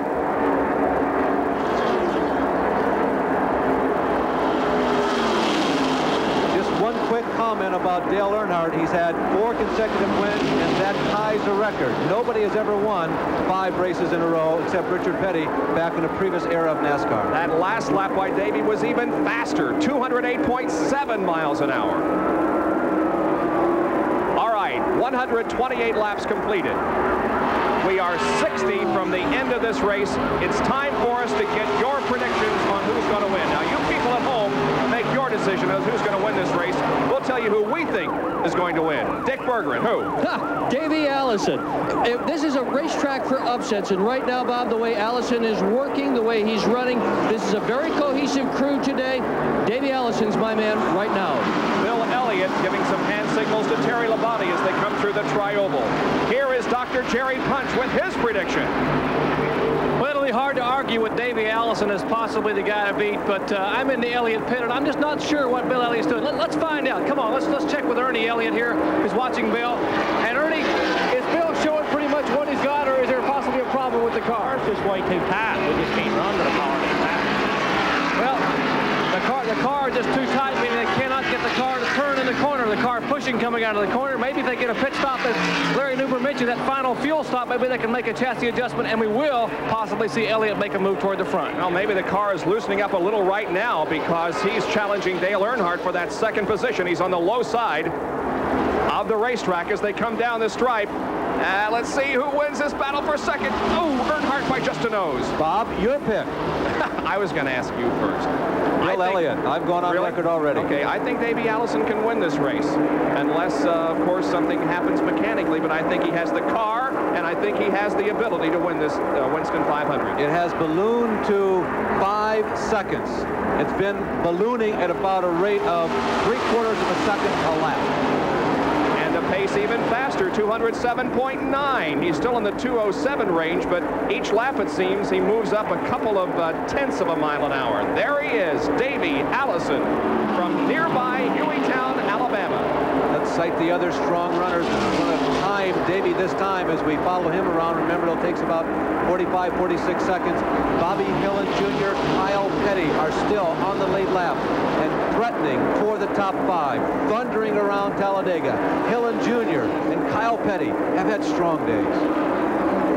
Bobby Allison, I'm sure, watching all of this. This will be somewhat of a consolation after his spectacular crash here on the main straightaway, Bobby Allison's, in which he was not injured, but it caused a delay of 2 hours and 38 minutes because of torn catch fencing that you see there on the left side of your screen. 100 feet of that came down as Allison's car got airborne and went right into that fencing, which kept it from going into the grandstand. Here's the lap, 45.9 seconds. Can you imagine encircling this racetrack, which is 2.66 miles in length, in that length of time? That, of course, is an unofficial time. That's how we have it on our stopwatches. But the speed translates, it's even quicker, 208.62 miles an hour. Unbelievable. And the lead grows. It's now above 6 seconds. It grew another half a second on that lap. As you can see, he just passed Phil Parsons, who was involved in that Allison crash, and is back in the race, but 83 laps down, now make it 84 laps. Look at the interval between first and second. Here comes second place Bill Elliott out of the 4th turn now. He now has second with Terry Labonte in third, followed by Dale Earnhardt, and then comes Rusty Wallace. Several drivers entered today having never won here at Talladega. Among the strong runners who were non-winners, Jeff Bodine, Harry Gant, Terry Labonte. Benny Parsons has never won here at Talladega. Morgan Shepherd, who at times this year has shown some muscle. Rusty Wallace, and needless to say, Davey Allison. Elliott, he was the man to beat at Talladega, particularly in 1985. 1986, he was fast, but he was with a group of people, a group of very strong runners that included himself, Terry Labonte, Jeff Bodine, Harry Gant, Cale Yarborough, and Darrell Waltrip. Listen to those names. I'll say them again. Elliott, Labonte, Bodine, Gant, Yarborough, and Darrell. Their best combined finish among all of them last year, 21st, Harry Gant. We're timing Bill Elliott. We have a car whose engine appears to be letting go just ahead of Bill Elliott. That's the Rick Wilson car, number 4. We continue to watch the action. We don't know whether or not it's going to necessitate a yellow flag. Harold Kinder has the yellow Michael Waltrip. It is Michael Waltrip, but it's not Rick Wilson. It's Michael Waltrip, whose car this weekend painted similarly to Rick Wilson's. Yeah, painted that way, by the way, because we are told it is the base color of a potential sponsor that they are pitching. No yellow. Michael Waltrip appears to be able to make it to the pit area. The pace car pulled out onto pit road, but is now backing back into its stall, and we will not have a caution. We have 53 laps to go as Waltrip limps to the pit area. Now Bill Elliott has really separated himself from third place Terry Labonte as Elliott's charge and the attempt to catch Davey Allison is continuing. The lead has shrunk for the first time. It's down to 5 seconds. Bill Elliott moved up 1.7 seconds on a single lap. So Bill Elliott begins to come on. Bob, it's also time to bring up the Winston Million. Remember, Elliott won it 2 years ago. At the start of today's race, there were 40 drivers who had a shot at the Winston Million. Some better shot than others, of course. At the end of today's race, there will be only one. Well, there might be two If Davey Allison wins this one, then both he and Bill Elliott, remember you have to win 3 of the big 4 races on the Winston Cup schedule. If Bill Elliott wins today, there will be only one who is a candidate for this year's Winston Million. And there is Elliott, whose car now may be loosening up to the point of handling better and therefore running faster, because he is closing in on Davey Allison, but Allison still with a relatively healthy lead at this point. The Ford Thunderbirds, at one time they were at a distinct disadvantage in terms of fuel mileage, but because of research and development, they seem to have caught up with the GM cars. It has something to do with water jackets that have been inserted around the pistons, which draw heat out of those pistons, allowing them to run fuller. They get better gas mileage. And they seem to be on a par now with the General Motors product. And Bill Elliott catch Davey Allison. Well, we're going to answer that question in the next few laps, as the concluding laps of the Winston 500 are being played out here in late afternoon in Dixie, Alabama. Now NASCAR and an ESPN Track Fact. This Track Fact is brought to you by Robert Bosch Corporation, makers of Bosch Platinum, the ultimate spark plug. After 2 shoulder injuries, Jeff Bodine changed the seat in his race car. Now, most seats only have support here in the torso area. When you hit the wall hard, pressure is all right here, and it can break ribs, and it can also cause a shoulder separation. But look what Bodine has done. He's put extra bracing here, against which the shoulder can reside. That helps prevent shoulder injuries. In addition, he's also padded his shoulder harnesses. And if you're going to hit the wall at 200 miles an hour, you need all the padding you can get. Bill Elliott is reeling in Davey Allison. He's reduced the interval between himself by about 2 seconds. Allison in the lead at the moment, with Elliott running second. 138 laps complete. Stay with us for more. On a Sunday evening in Talladega, Alabama, the Winston 500 is being played out. It is Davey Allison leading Bill Elliott. The interval about 4 seconds. In third position is Terry Labonte. Fourth is Dale Earnhardt. And fifth is Bobby Hillin Jr. Here comes Labonte, Earnhardt, and Bobby Hillin Jr. That's how close that battle is. The question, do they have lights at Talladega? Yes, it's natural. Bill Elliott is low on the racetrack and may be finished. The Ford drops low. Has nothing to do with fuel. Long ways away from the pit stop. Bill Elliott, is he braking? It looks like curtains for Elliott. Very slowly down the backstretch now as Kyle Petty and others pass him. Let's go to Jerry Punch. What's going on, Jerry? Well, a lot of dejection in the Coors pit for Bill Elliott. They think he may have dropped the valve, possibly lost a cylinder in the car. They're going to bring him down pit road. Ernie Elliott, Dan and the crew waiting on him. They are very concerned that possibly they don't know what's wrong with the car. They're going to check it. Maybe they can get it fixed and get him back out. A tough break for the winner of the Daytona 500 this year, Bill Elliott. Bob, I'll tell you what was going on. We've been monitoring Davey and Bill every lap, and the lead was growing. Yes, I said growing. It had gone up to 6.3 seconds, then 6.7, almost 6.8. And what was going on is that Davey was forcing Bill to apparently run to the maximum. Yes, he was catching him, but he was absolutely flat out to do so, and it was just too strong of a pace for that Coors beer milling Ford to hold up.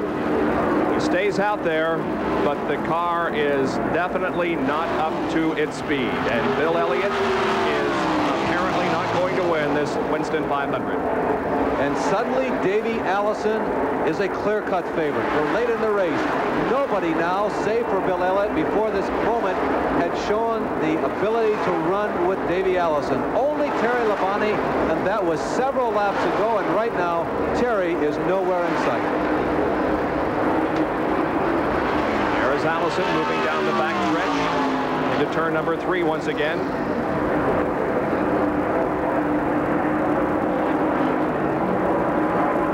Let's go back inside the Rick Wilson car, sponsored by Kodak, and we thank Kodak for their promotional assistance and consideration in providing these tremendous pictures from there. Not only do they give us great pictures as far as still photography is concerned, but boy, some great shots from the Rick Wilson car. Thank you, Kodak. Sterling Marlin directly behind. Jerry, you got a confirmation on Elliott's problem? Well, we have. Ernie Elliott has been on the headset with his brother Bill, and apparently what we speculated was correct, that they have indeed dropped the valve there on 7 cylinders. The engine running very sourly as he comes by. Each time he comes by, they pull the headsets off and listen and just shake their heads in dejection here in the Elliott pit. He's still out there on the racetrack, but it's all over for Bill Elliott. Bob, you start thinking about points as we continue to ride with Rick Wilson. You know what? Old Neil Bonnet is running on the lead lap. He's in 8th or 9th position, 8th position right now at this moment. He came into today 3rd in points behind Elliott and Earnhardt. Now, he's going to pick up some ground to Elliott. He's obviously going to lose out to Earnhardt, but Bonnet is having a really good year point-wise, isn't he? Bob Rahilly and Butch Mock must be very happy. There are the standings. Earnhardt, of course, the leader in Winston Cup points with Elliott second, but Neil Bonnet in a strong 3rd position. Richard Petty also has accumulated over 1,100 points, and Ricky Rudd, who crashed with Harry Gant in this race earlier, is in 5th position in the Winston Cup standings. And there, once again, the best battle on the racetrack. That's Terry Labonte in number 11, Earnhardt in number 3, and Bobby Hillin Jr. in number 8. This is for 2nd position. This has got to be, though, a psychological victory for everybody, particularly the man there 3rd in line, Bobby Hillin Jr. Finally, they are running with Earnhardt. Finally, he does not look invincible. It had to be depressing for a lot of the other top teams because for a number of weeks there, it seemed like even when they made mistakes, he won. And finally today, they have caught him, and several people have been quicker. He has won 6 of the first 8 Winston Cup races in 1987, including the last 4 consecutive. At Darlington, at North Wilkesboro, at Bristol, and at Martinsville. But it appears as if he may not be in a winning position here at Talladega this afternoon, although he's still very much in this race. But this group of 3 cars here, Labonte, Earnhardt, and Bobby Hillin, are way behind the leader, Davey Allison. And remember, following up on that story about the Winston Million, we are going to have a second candidate. The winner of today becomes a candidate for the Winston Million. The man to win the Winston Million has to win at Charlotte in May, and then on Labor Day at Darlington, the track 2 tough to tame. If somebody can win 2 of those races, it is a $100,000 bonus. And Rusty Wallace is involved in a bit of a battle with Kyle Petty there for position. That's for 5th. Now that Lake Speed car there, number 83, he is down a lap and being shown in 12th position. But the leader of those is down 1 lap, Bob. It's unfortunate Lake apparently lost out on a pit stop, but he's been running strong. The first guy 1 lap down.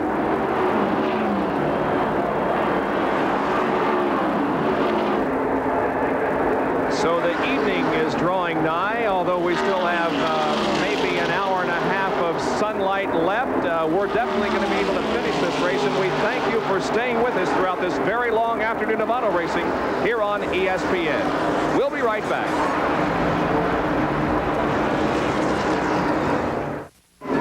Final pit stop taking place for Terry Labonte. The crew rushing back across the wall. 37 laps to go. Labonte getting a push down pit road to the Budweiser Chevrolet. He should be able to make it the rest of the way on fuel. That pit stop for Terry Labonte. Let's go up pit road to Dick Berggren. Davey Allison still is not here. They're ready for him. They anticipate his arrival at any moment. Allison has managed to go further on the racetrack. That is key. They are close, if they have to go all the way to making this thing. We still do not see Davey Allison on pit road, but he is due here momentarily. Well, he's still in turn number 2 now on the backstretch, Dick. We'll see if he comes in this time around. Davey Allison, the leader of this race. Most everybody else has come in for their final pit stop. Bob, they're right at the outer limit, and Allison, well, I thought he was slowing down, but I guess you just lose the illusion of speed when you watch him all day. Well, he is slowing down to come into the pits, but I don't think he slowed down prematurely. Here he comes, Dick. They're at the outer limit. I mean, 38 laps is that window, and that's where they're at right now, 37, 38 laps. So the idea here is to get the car down as low as on fuel as you possibly can at the end so it's light.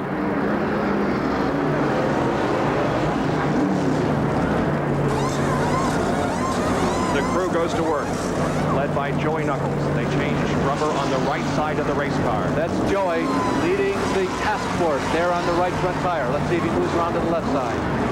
Whips the hose around. They're very happy. Apparently the balance of the car has been just perfect. It's been running smooth and fast. They did not change left side rubber. That's an indication that the car has been running flat level on the racetrack as it goes around the 33-degree banking.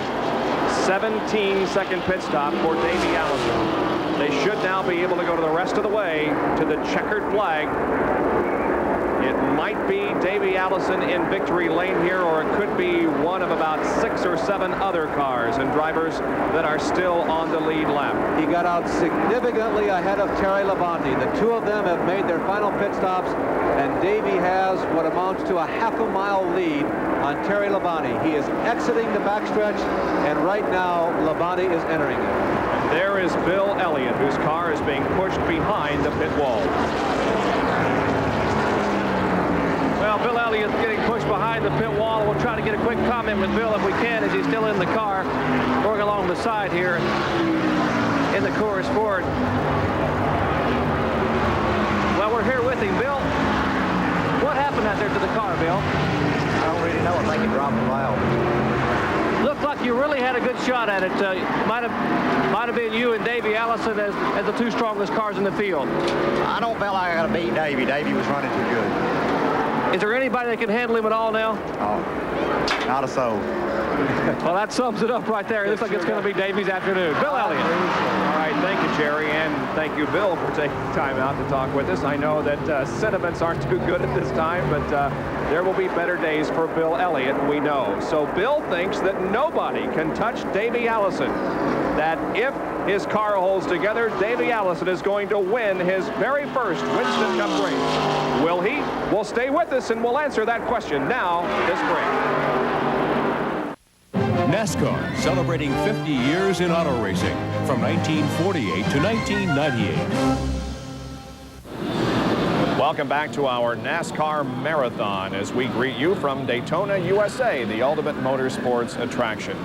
Well, it's getting dark at Talladega simply because we were under a red flag for over 2.5 hours to repair the fence when Bobby Allison crashed. But folks, you can imagine just what it would take to repair a fence after it was simply knocked down by a race car running over 200 miles per hour. But Davey Allison is still in the lead, and the question is, can this young man come back and win this race after witnessing his dad's crash? It would be his very first NASCAR Winston Cup victory if he can pull it off. Let's see if he can. Oh, one other guy I want to talk about is Bobby Hillin. He's going to finish in the top 5 in this race and seems to be running very well this race, and he'll also win a race at Talladega. Bobby Hillin has always run very well here at Talladega. As a matter of fact, would win his only NASCAR Winston Cup race here at Talladega. All right, now let's get back to the Winston 500 from 1987 to see who wins. Will it be Davey Allison or will it be someone else?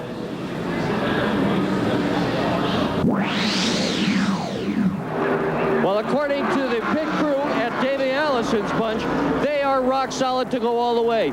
Joey Knuckles says no problems going all the way. By the way, if they win today, it'll be Joey Knuckles' first win ever as a Winston Cup crew chief. It'd be Davey Allison's first win ever as a Winston Cup driver.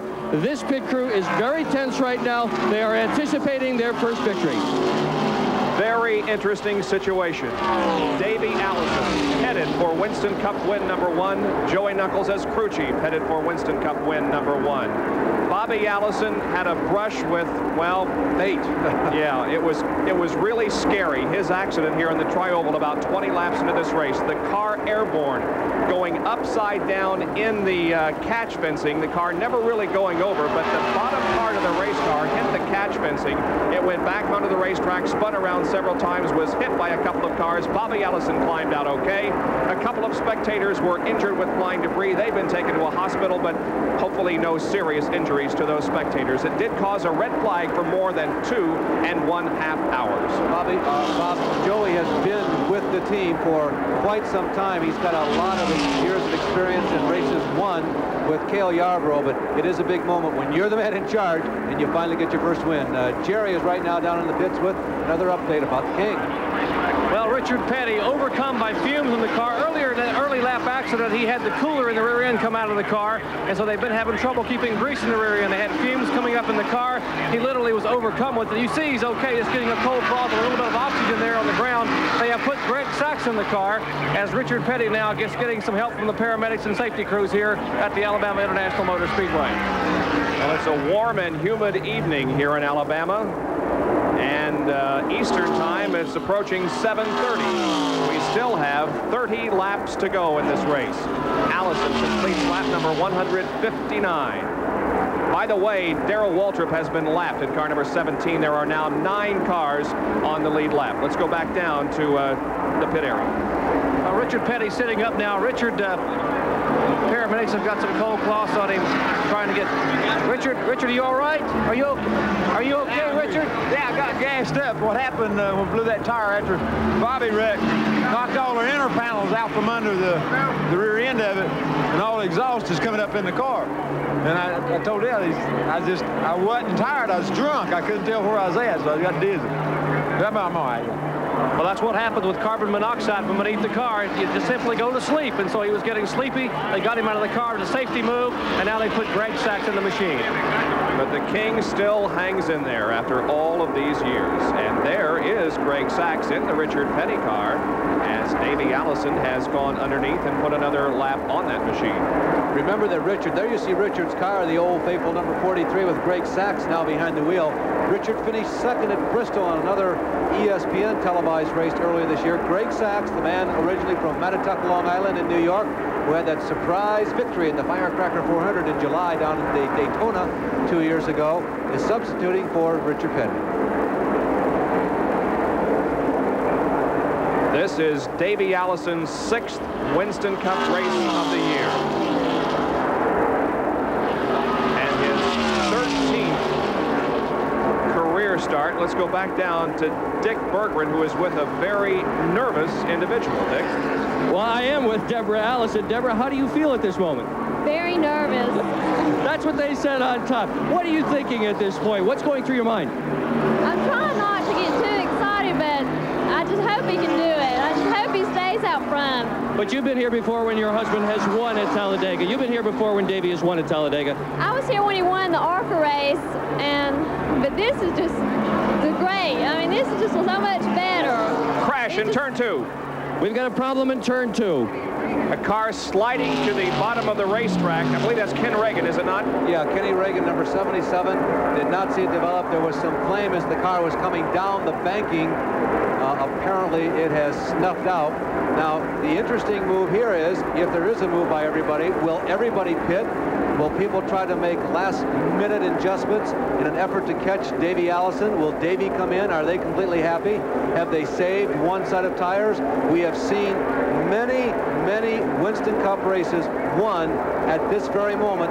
One car is dominant, everybody pits late in the race, and somebody, usually one of the veteran crews, pulls a rabbit out of their hat. Lap 164, and regardless of any adjustments in the pit area, it is going to bunch up the field, and Davey Allison is going to have a rear view mirror full of Terry Labonte and Bobby Hillin Jr. and Kyle Petty and Dale Earnhardt. 25 laps to go. Looks like everybody is looking down low. They'll all be coming here to pit lane. Now, what if Davey Allison, Joey Knuckles and crew, they're not the first one out? Will he still have the oomph to get around everybody? Darrell Waltrip momentarily caught up behind him. He probably forgot for just a couple of seconds there that Davey pitted down near turn number 4. They're going to put new tires on the right side of the car. That car working very well, but Davey apparently thinks it can go faster. There, meanwhile, is some work being done on the Terry Labonte Jr. Johnson car as Labonte is on the bottom and Allison on the top of your screen. Now they're changing, rubber on both sides. Junior Johnson himself doing some work on the passenger side of the windshield on the Terry Labonte car. Davey Allison's work is completed. He goes back out there. Terry Labonte remaining, though, in the pit area. There he goes. Excuse me, Bob. All of Joey's years, look at there. Earnhardt beats them out of the pits. They beat Hillin Jr. out, but Dale Earnhardt is the first one out of the pits. All of Joey Knuckles' years of experience paid off over the years with Cale Yarborough. Obviously, there was no choice. He had to change the tires because they figured everybody else would. He had to go with new rubber. A yellow flag is out, the 9th caution period of the afternoon because of an incident up in turn number 2 involving Ken Reagan. The crowd remains for the finish of the Winston 500.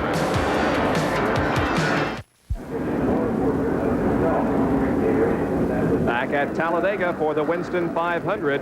It's getting pretty dark here. Really, the camera does not reflect the darkness. Perhaps those yellow lights that are flashing on and off give you a better idea of how dark it is getting. Skies are still in pretty good shape. No threat of rain to interrupt the finish of this race. We are interrupted here as far as green is concerned because of an accident in turn number 2 involving Ken Reagan. Ken got up against the outside wall, scraped along it for a while, and then slid down the backing. Is in the inside of the racetrack on the apron as the track safety crews are over there tending to and cleaning up the debris scattered by Ken Reagan. There are the clouds, but I would consider them just partly cloudy high clouds. Dale Earnhardt came into today's race as the only driver to lead 8 of 8 races, and he has led a couple of times, make that a few times today. So he's the only driver to lead 9 of 9 races, and quick pit work has once again gotten Earnhardt out. This is the stuff that champions are made of. These guys are just amazing this year.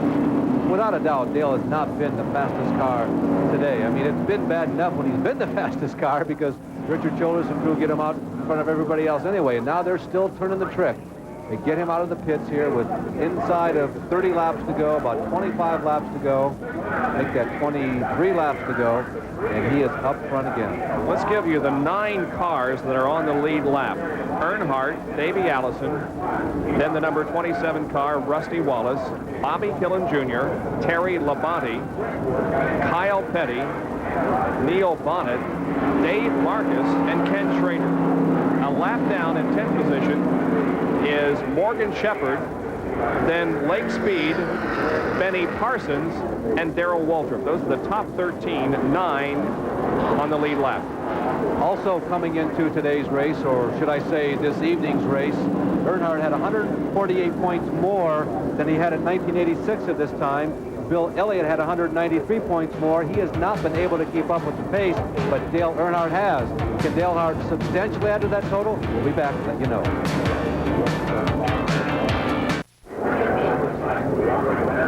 Some ESPN and Bill Elliott racing fans here at Talladega. Elliott has dropped from competition. He will not win here today.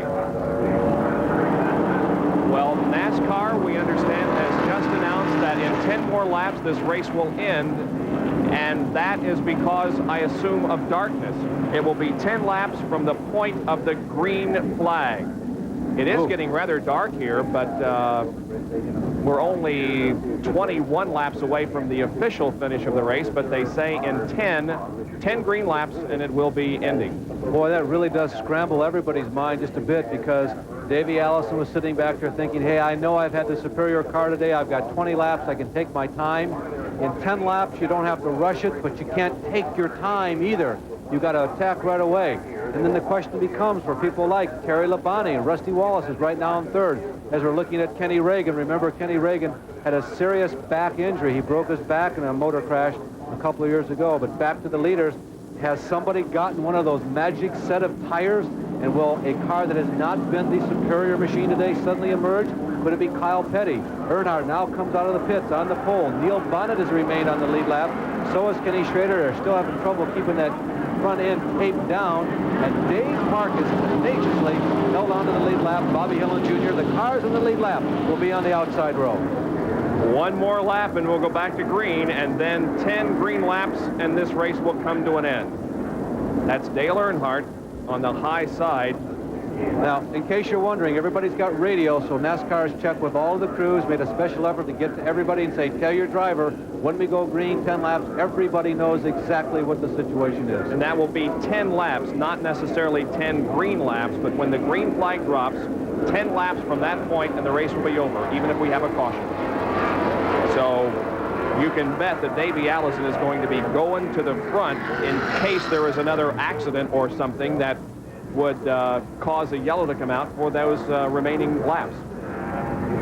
Wow. I tell you, this is an unusual situation, and it does put a lot of pressure on the drivers, particularly the younger drivers like Davey Allison and Bobby Hillin Jr. But for Davey, who is so hungry to break the bubble, to get into that first ever Winston Cup win, hopefully Joey's on the radio to him saying, okay, son, we think we got the best car. Just take your time. Don't waste any laps. Don't make any mistakes. Just follow Dale on the restart. Don't make any sudden moves on Morgan. Follow Dale into the first turn and pick him up pick them off going down the backstretch maybe the second time around. If ever there was an important restart to an auto race, this is it, ladies and gentlemen. As Dale Earnhardt has the lead, Davey Allison right on his tail in second position, coming down for the green flag, and then 10 more laps to go. Earnhardt mashes the accelerator and the pace picks up. The green is out. Great start, Davey.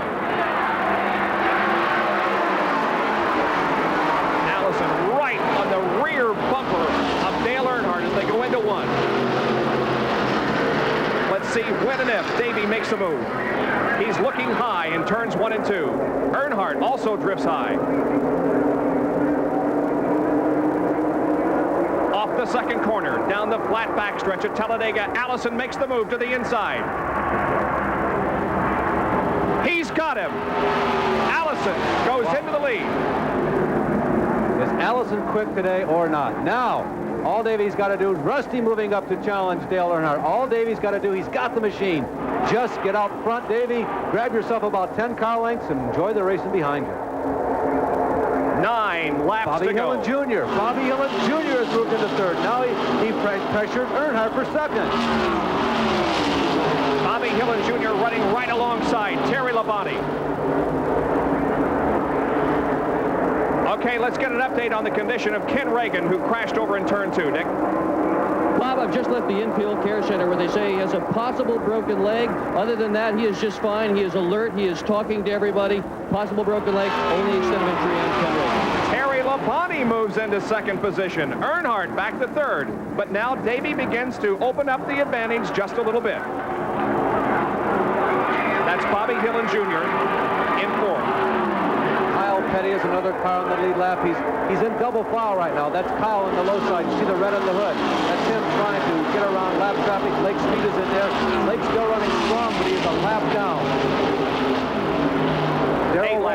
Darrell Waltrip is right in there also. Darrell, one of the leading lap cars, but no chance to win. There's the leader, Davey Allison. Second, Labonte. Third, Earnhardt. Fourth, Hillin. Fifth, Rusty Wallace. Davey Allison, no doubt, calling on some of the experience that he gained in winning ARCA races on this racetrack.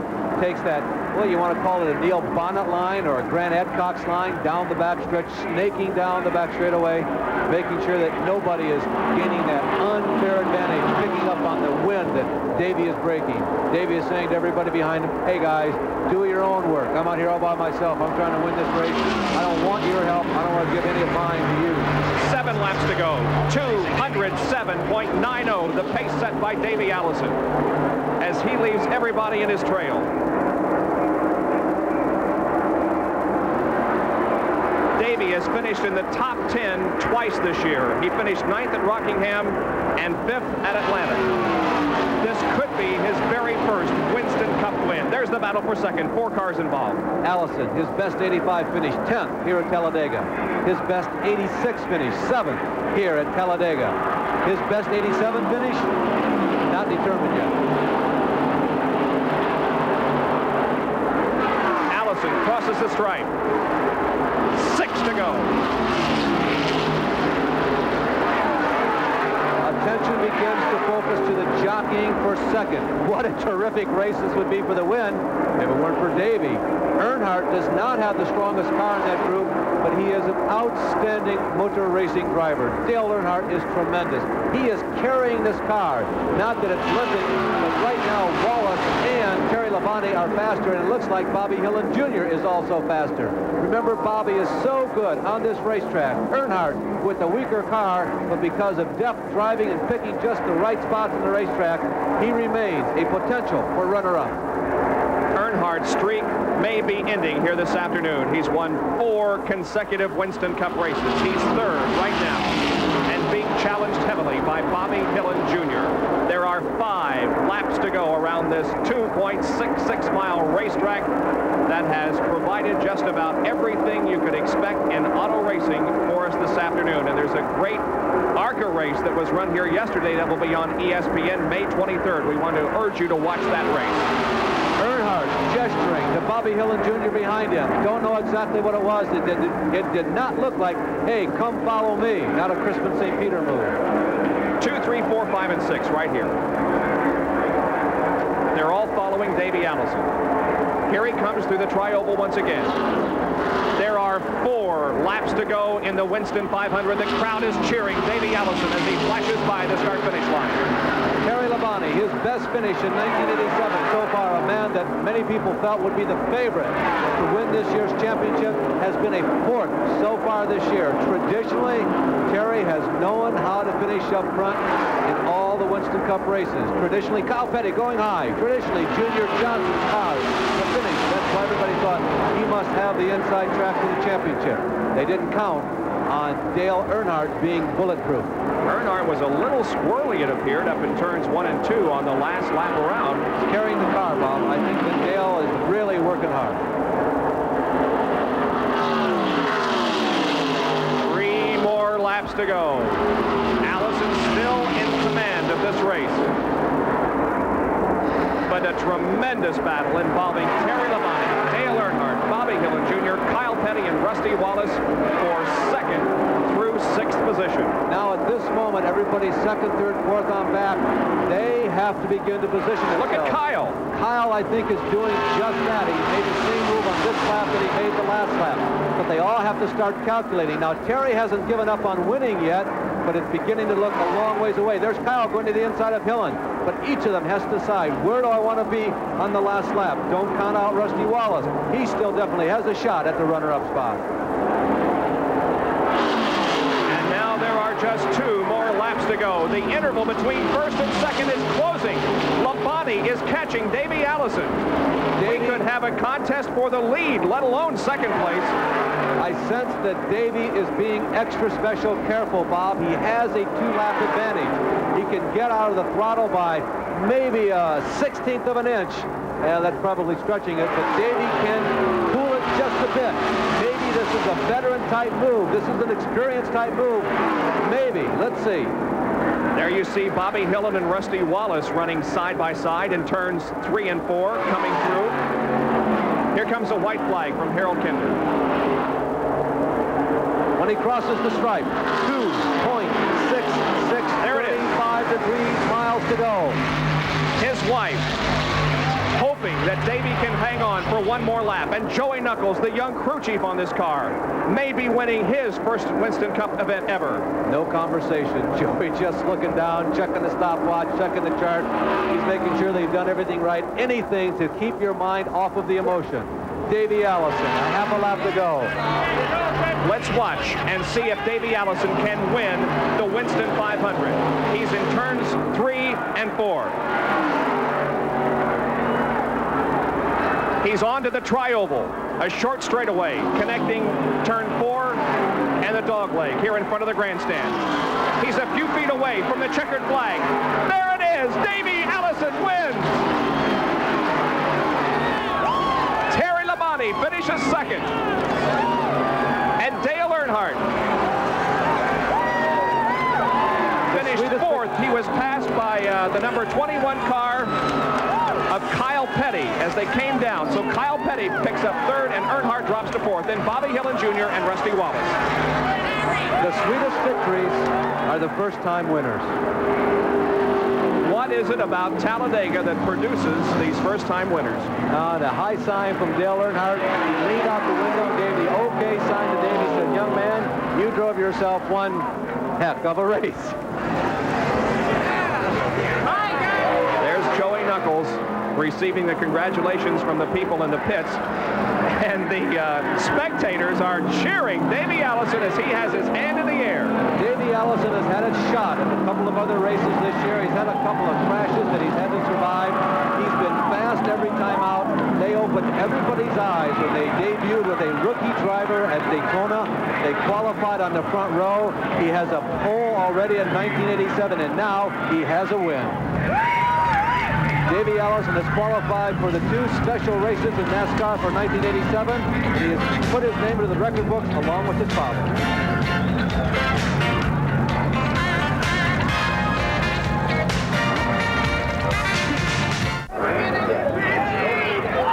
Davey Allison in victory lane, and getting his 5th win here at Talladega, Alabama, trying to get unhooked, and the crew absolutely mobbing him. He's still shaking hands on the other side of the car. Davey trying to get unhooked, and Davey, a tremendous race. Congratulations. I'll tell you, Jerry, this Haviland Motor Oil special here, I'm going to tell you what, this thing just been awesome all day. These guys did a super job on this car, and I could do anything I wanted to with it. I'm going to tell you what, I'm just tickled to death. Well, Bill Elliott said he thought he was the only one that possibly could handle you as he's trying to look for his cap. There he gets the sponsor mark put on his head, and they're still celebrating. Davey, it looked like possibly you and Bill Elliott were the only two that could run together out there. Oh, Bill, he was pretty strong right there at the first of the race, and I just tried to ride along with him and keep my car ready for the end of the race. And there toward the middle, everybody started running side by side, and it let me get away. Let me just take it easy on the car all day, and that saved it for the end. And I'm going to tell you what, this Haviland Motor Oil racing team they're the best, I'm telling you what. Well, they're pumped out here. Not only does he win the Winston 500, he now is the newest entry in the Winston, the richest race per mile in NASCAR, coming up in a couple of weeks, $600,000, and he bumps Buddy Baker from that race. Davey Allison climbs from the car. The fortunes of the Allison family celebrating in victory lane. Well, champagne all over the place, but happiness in the victory lane area as Davey Allison wins, followed by Terry Labonte.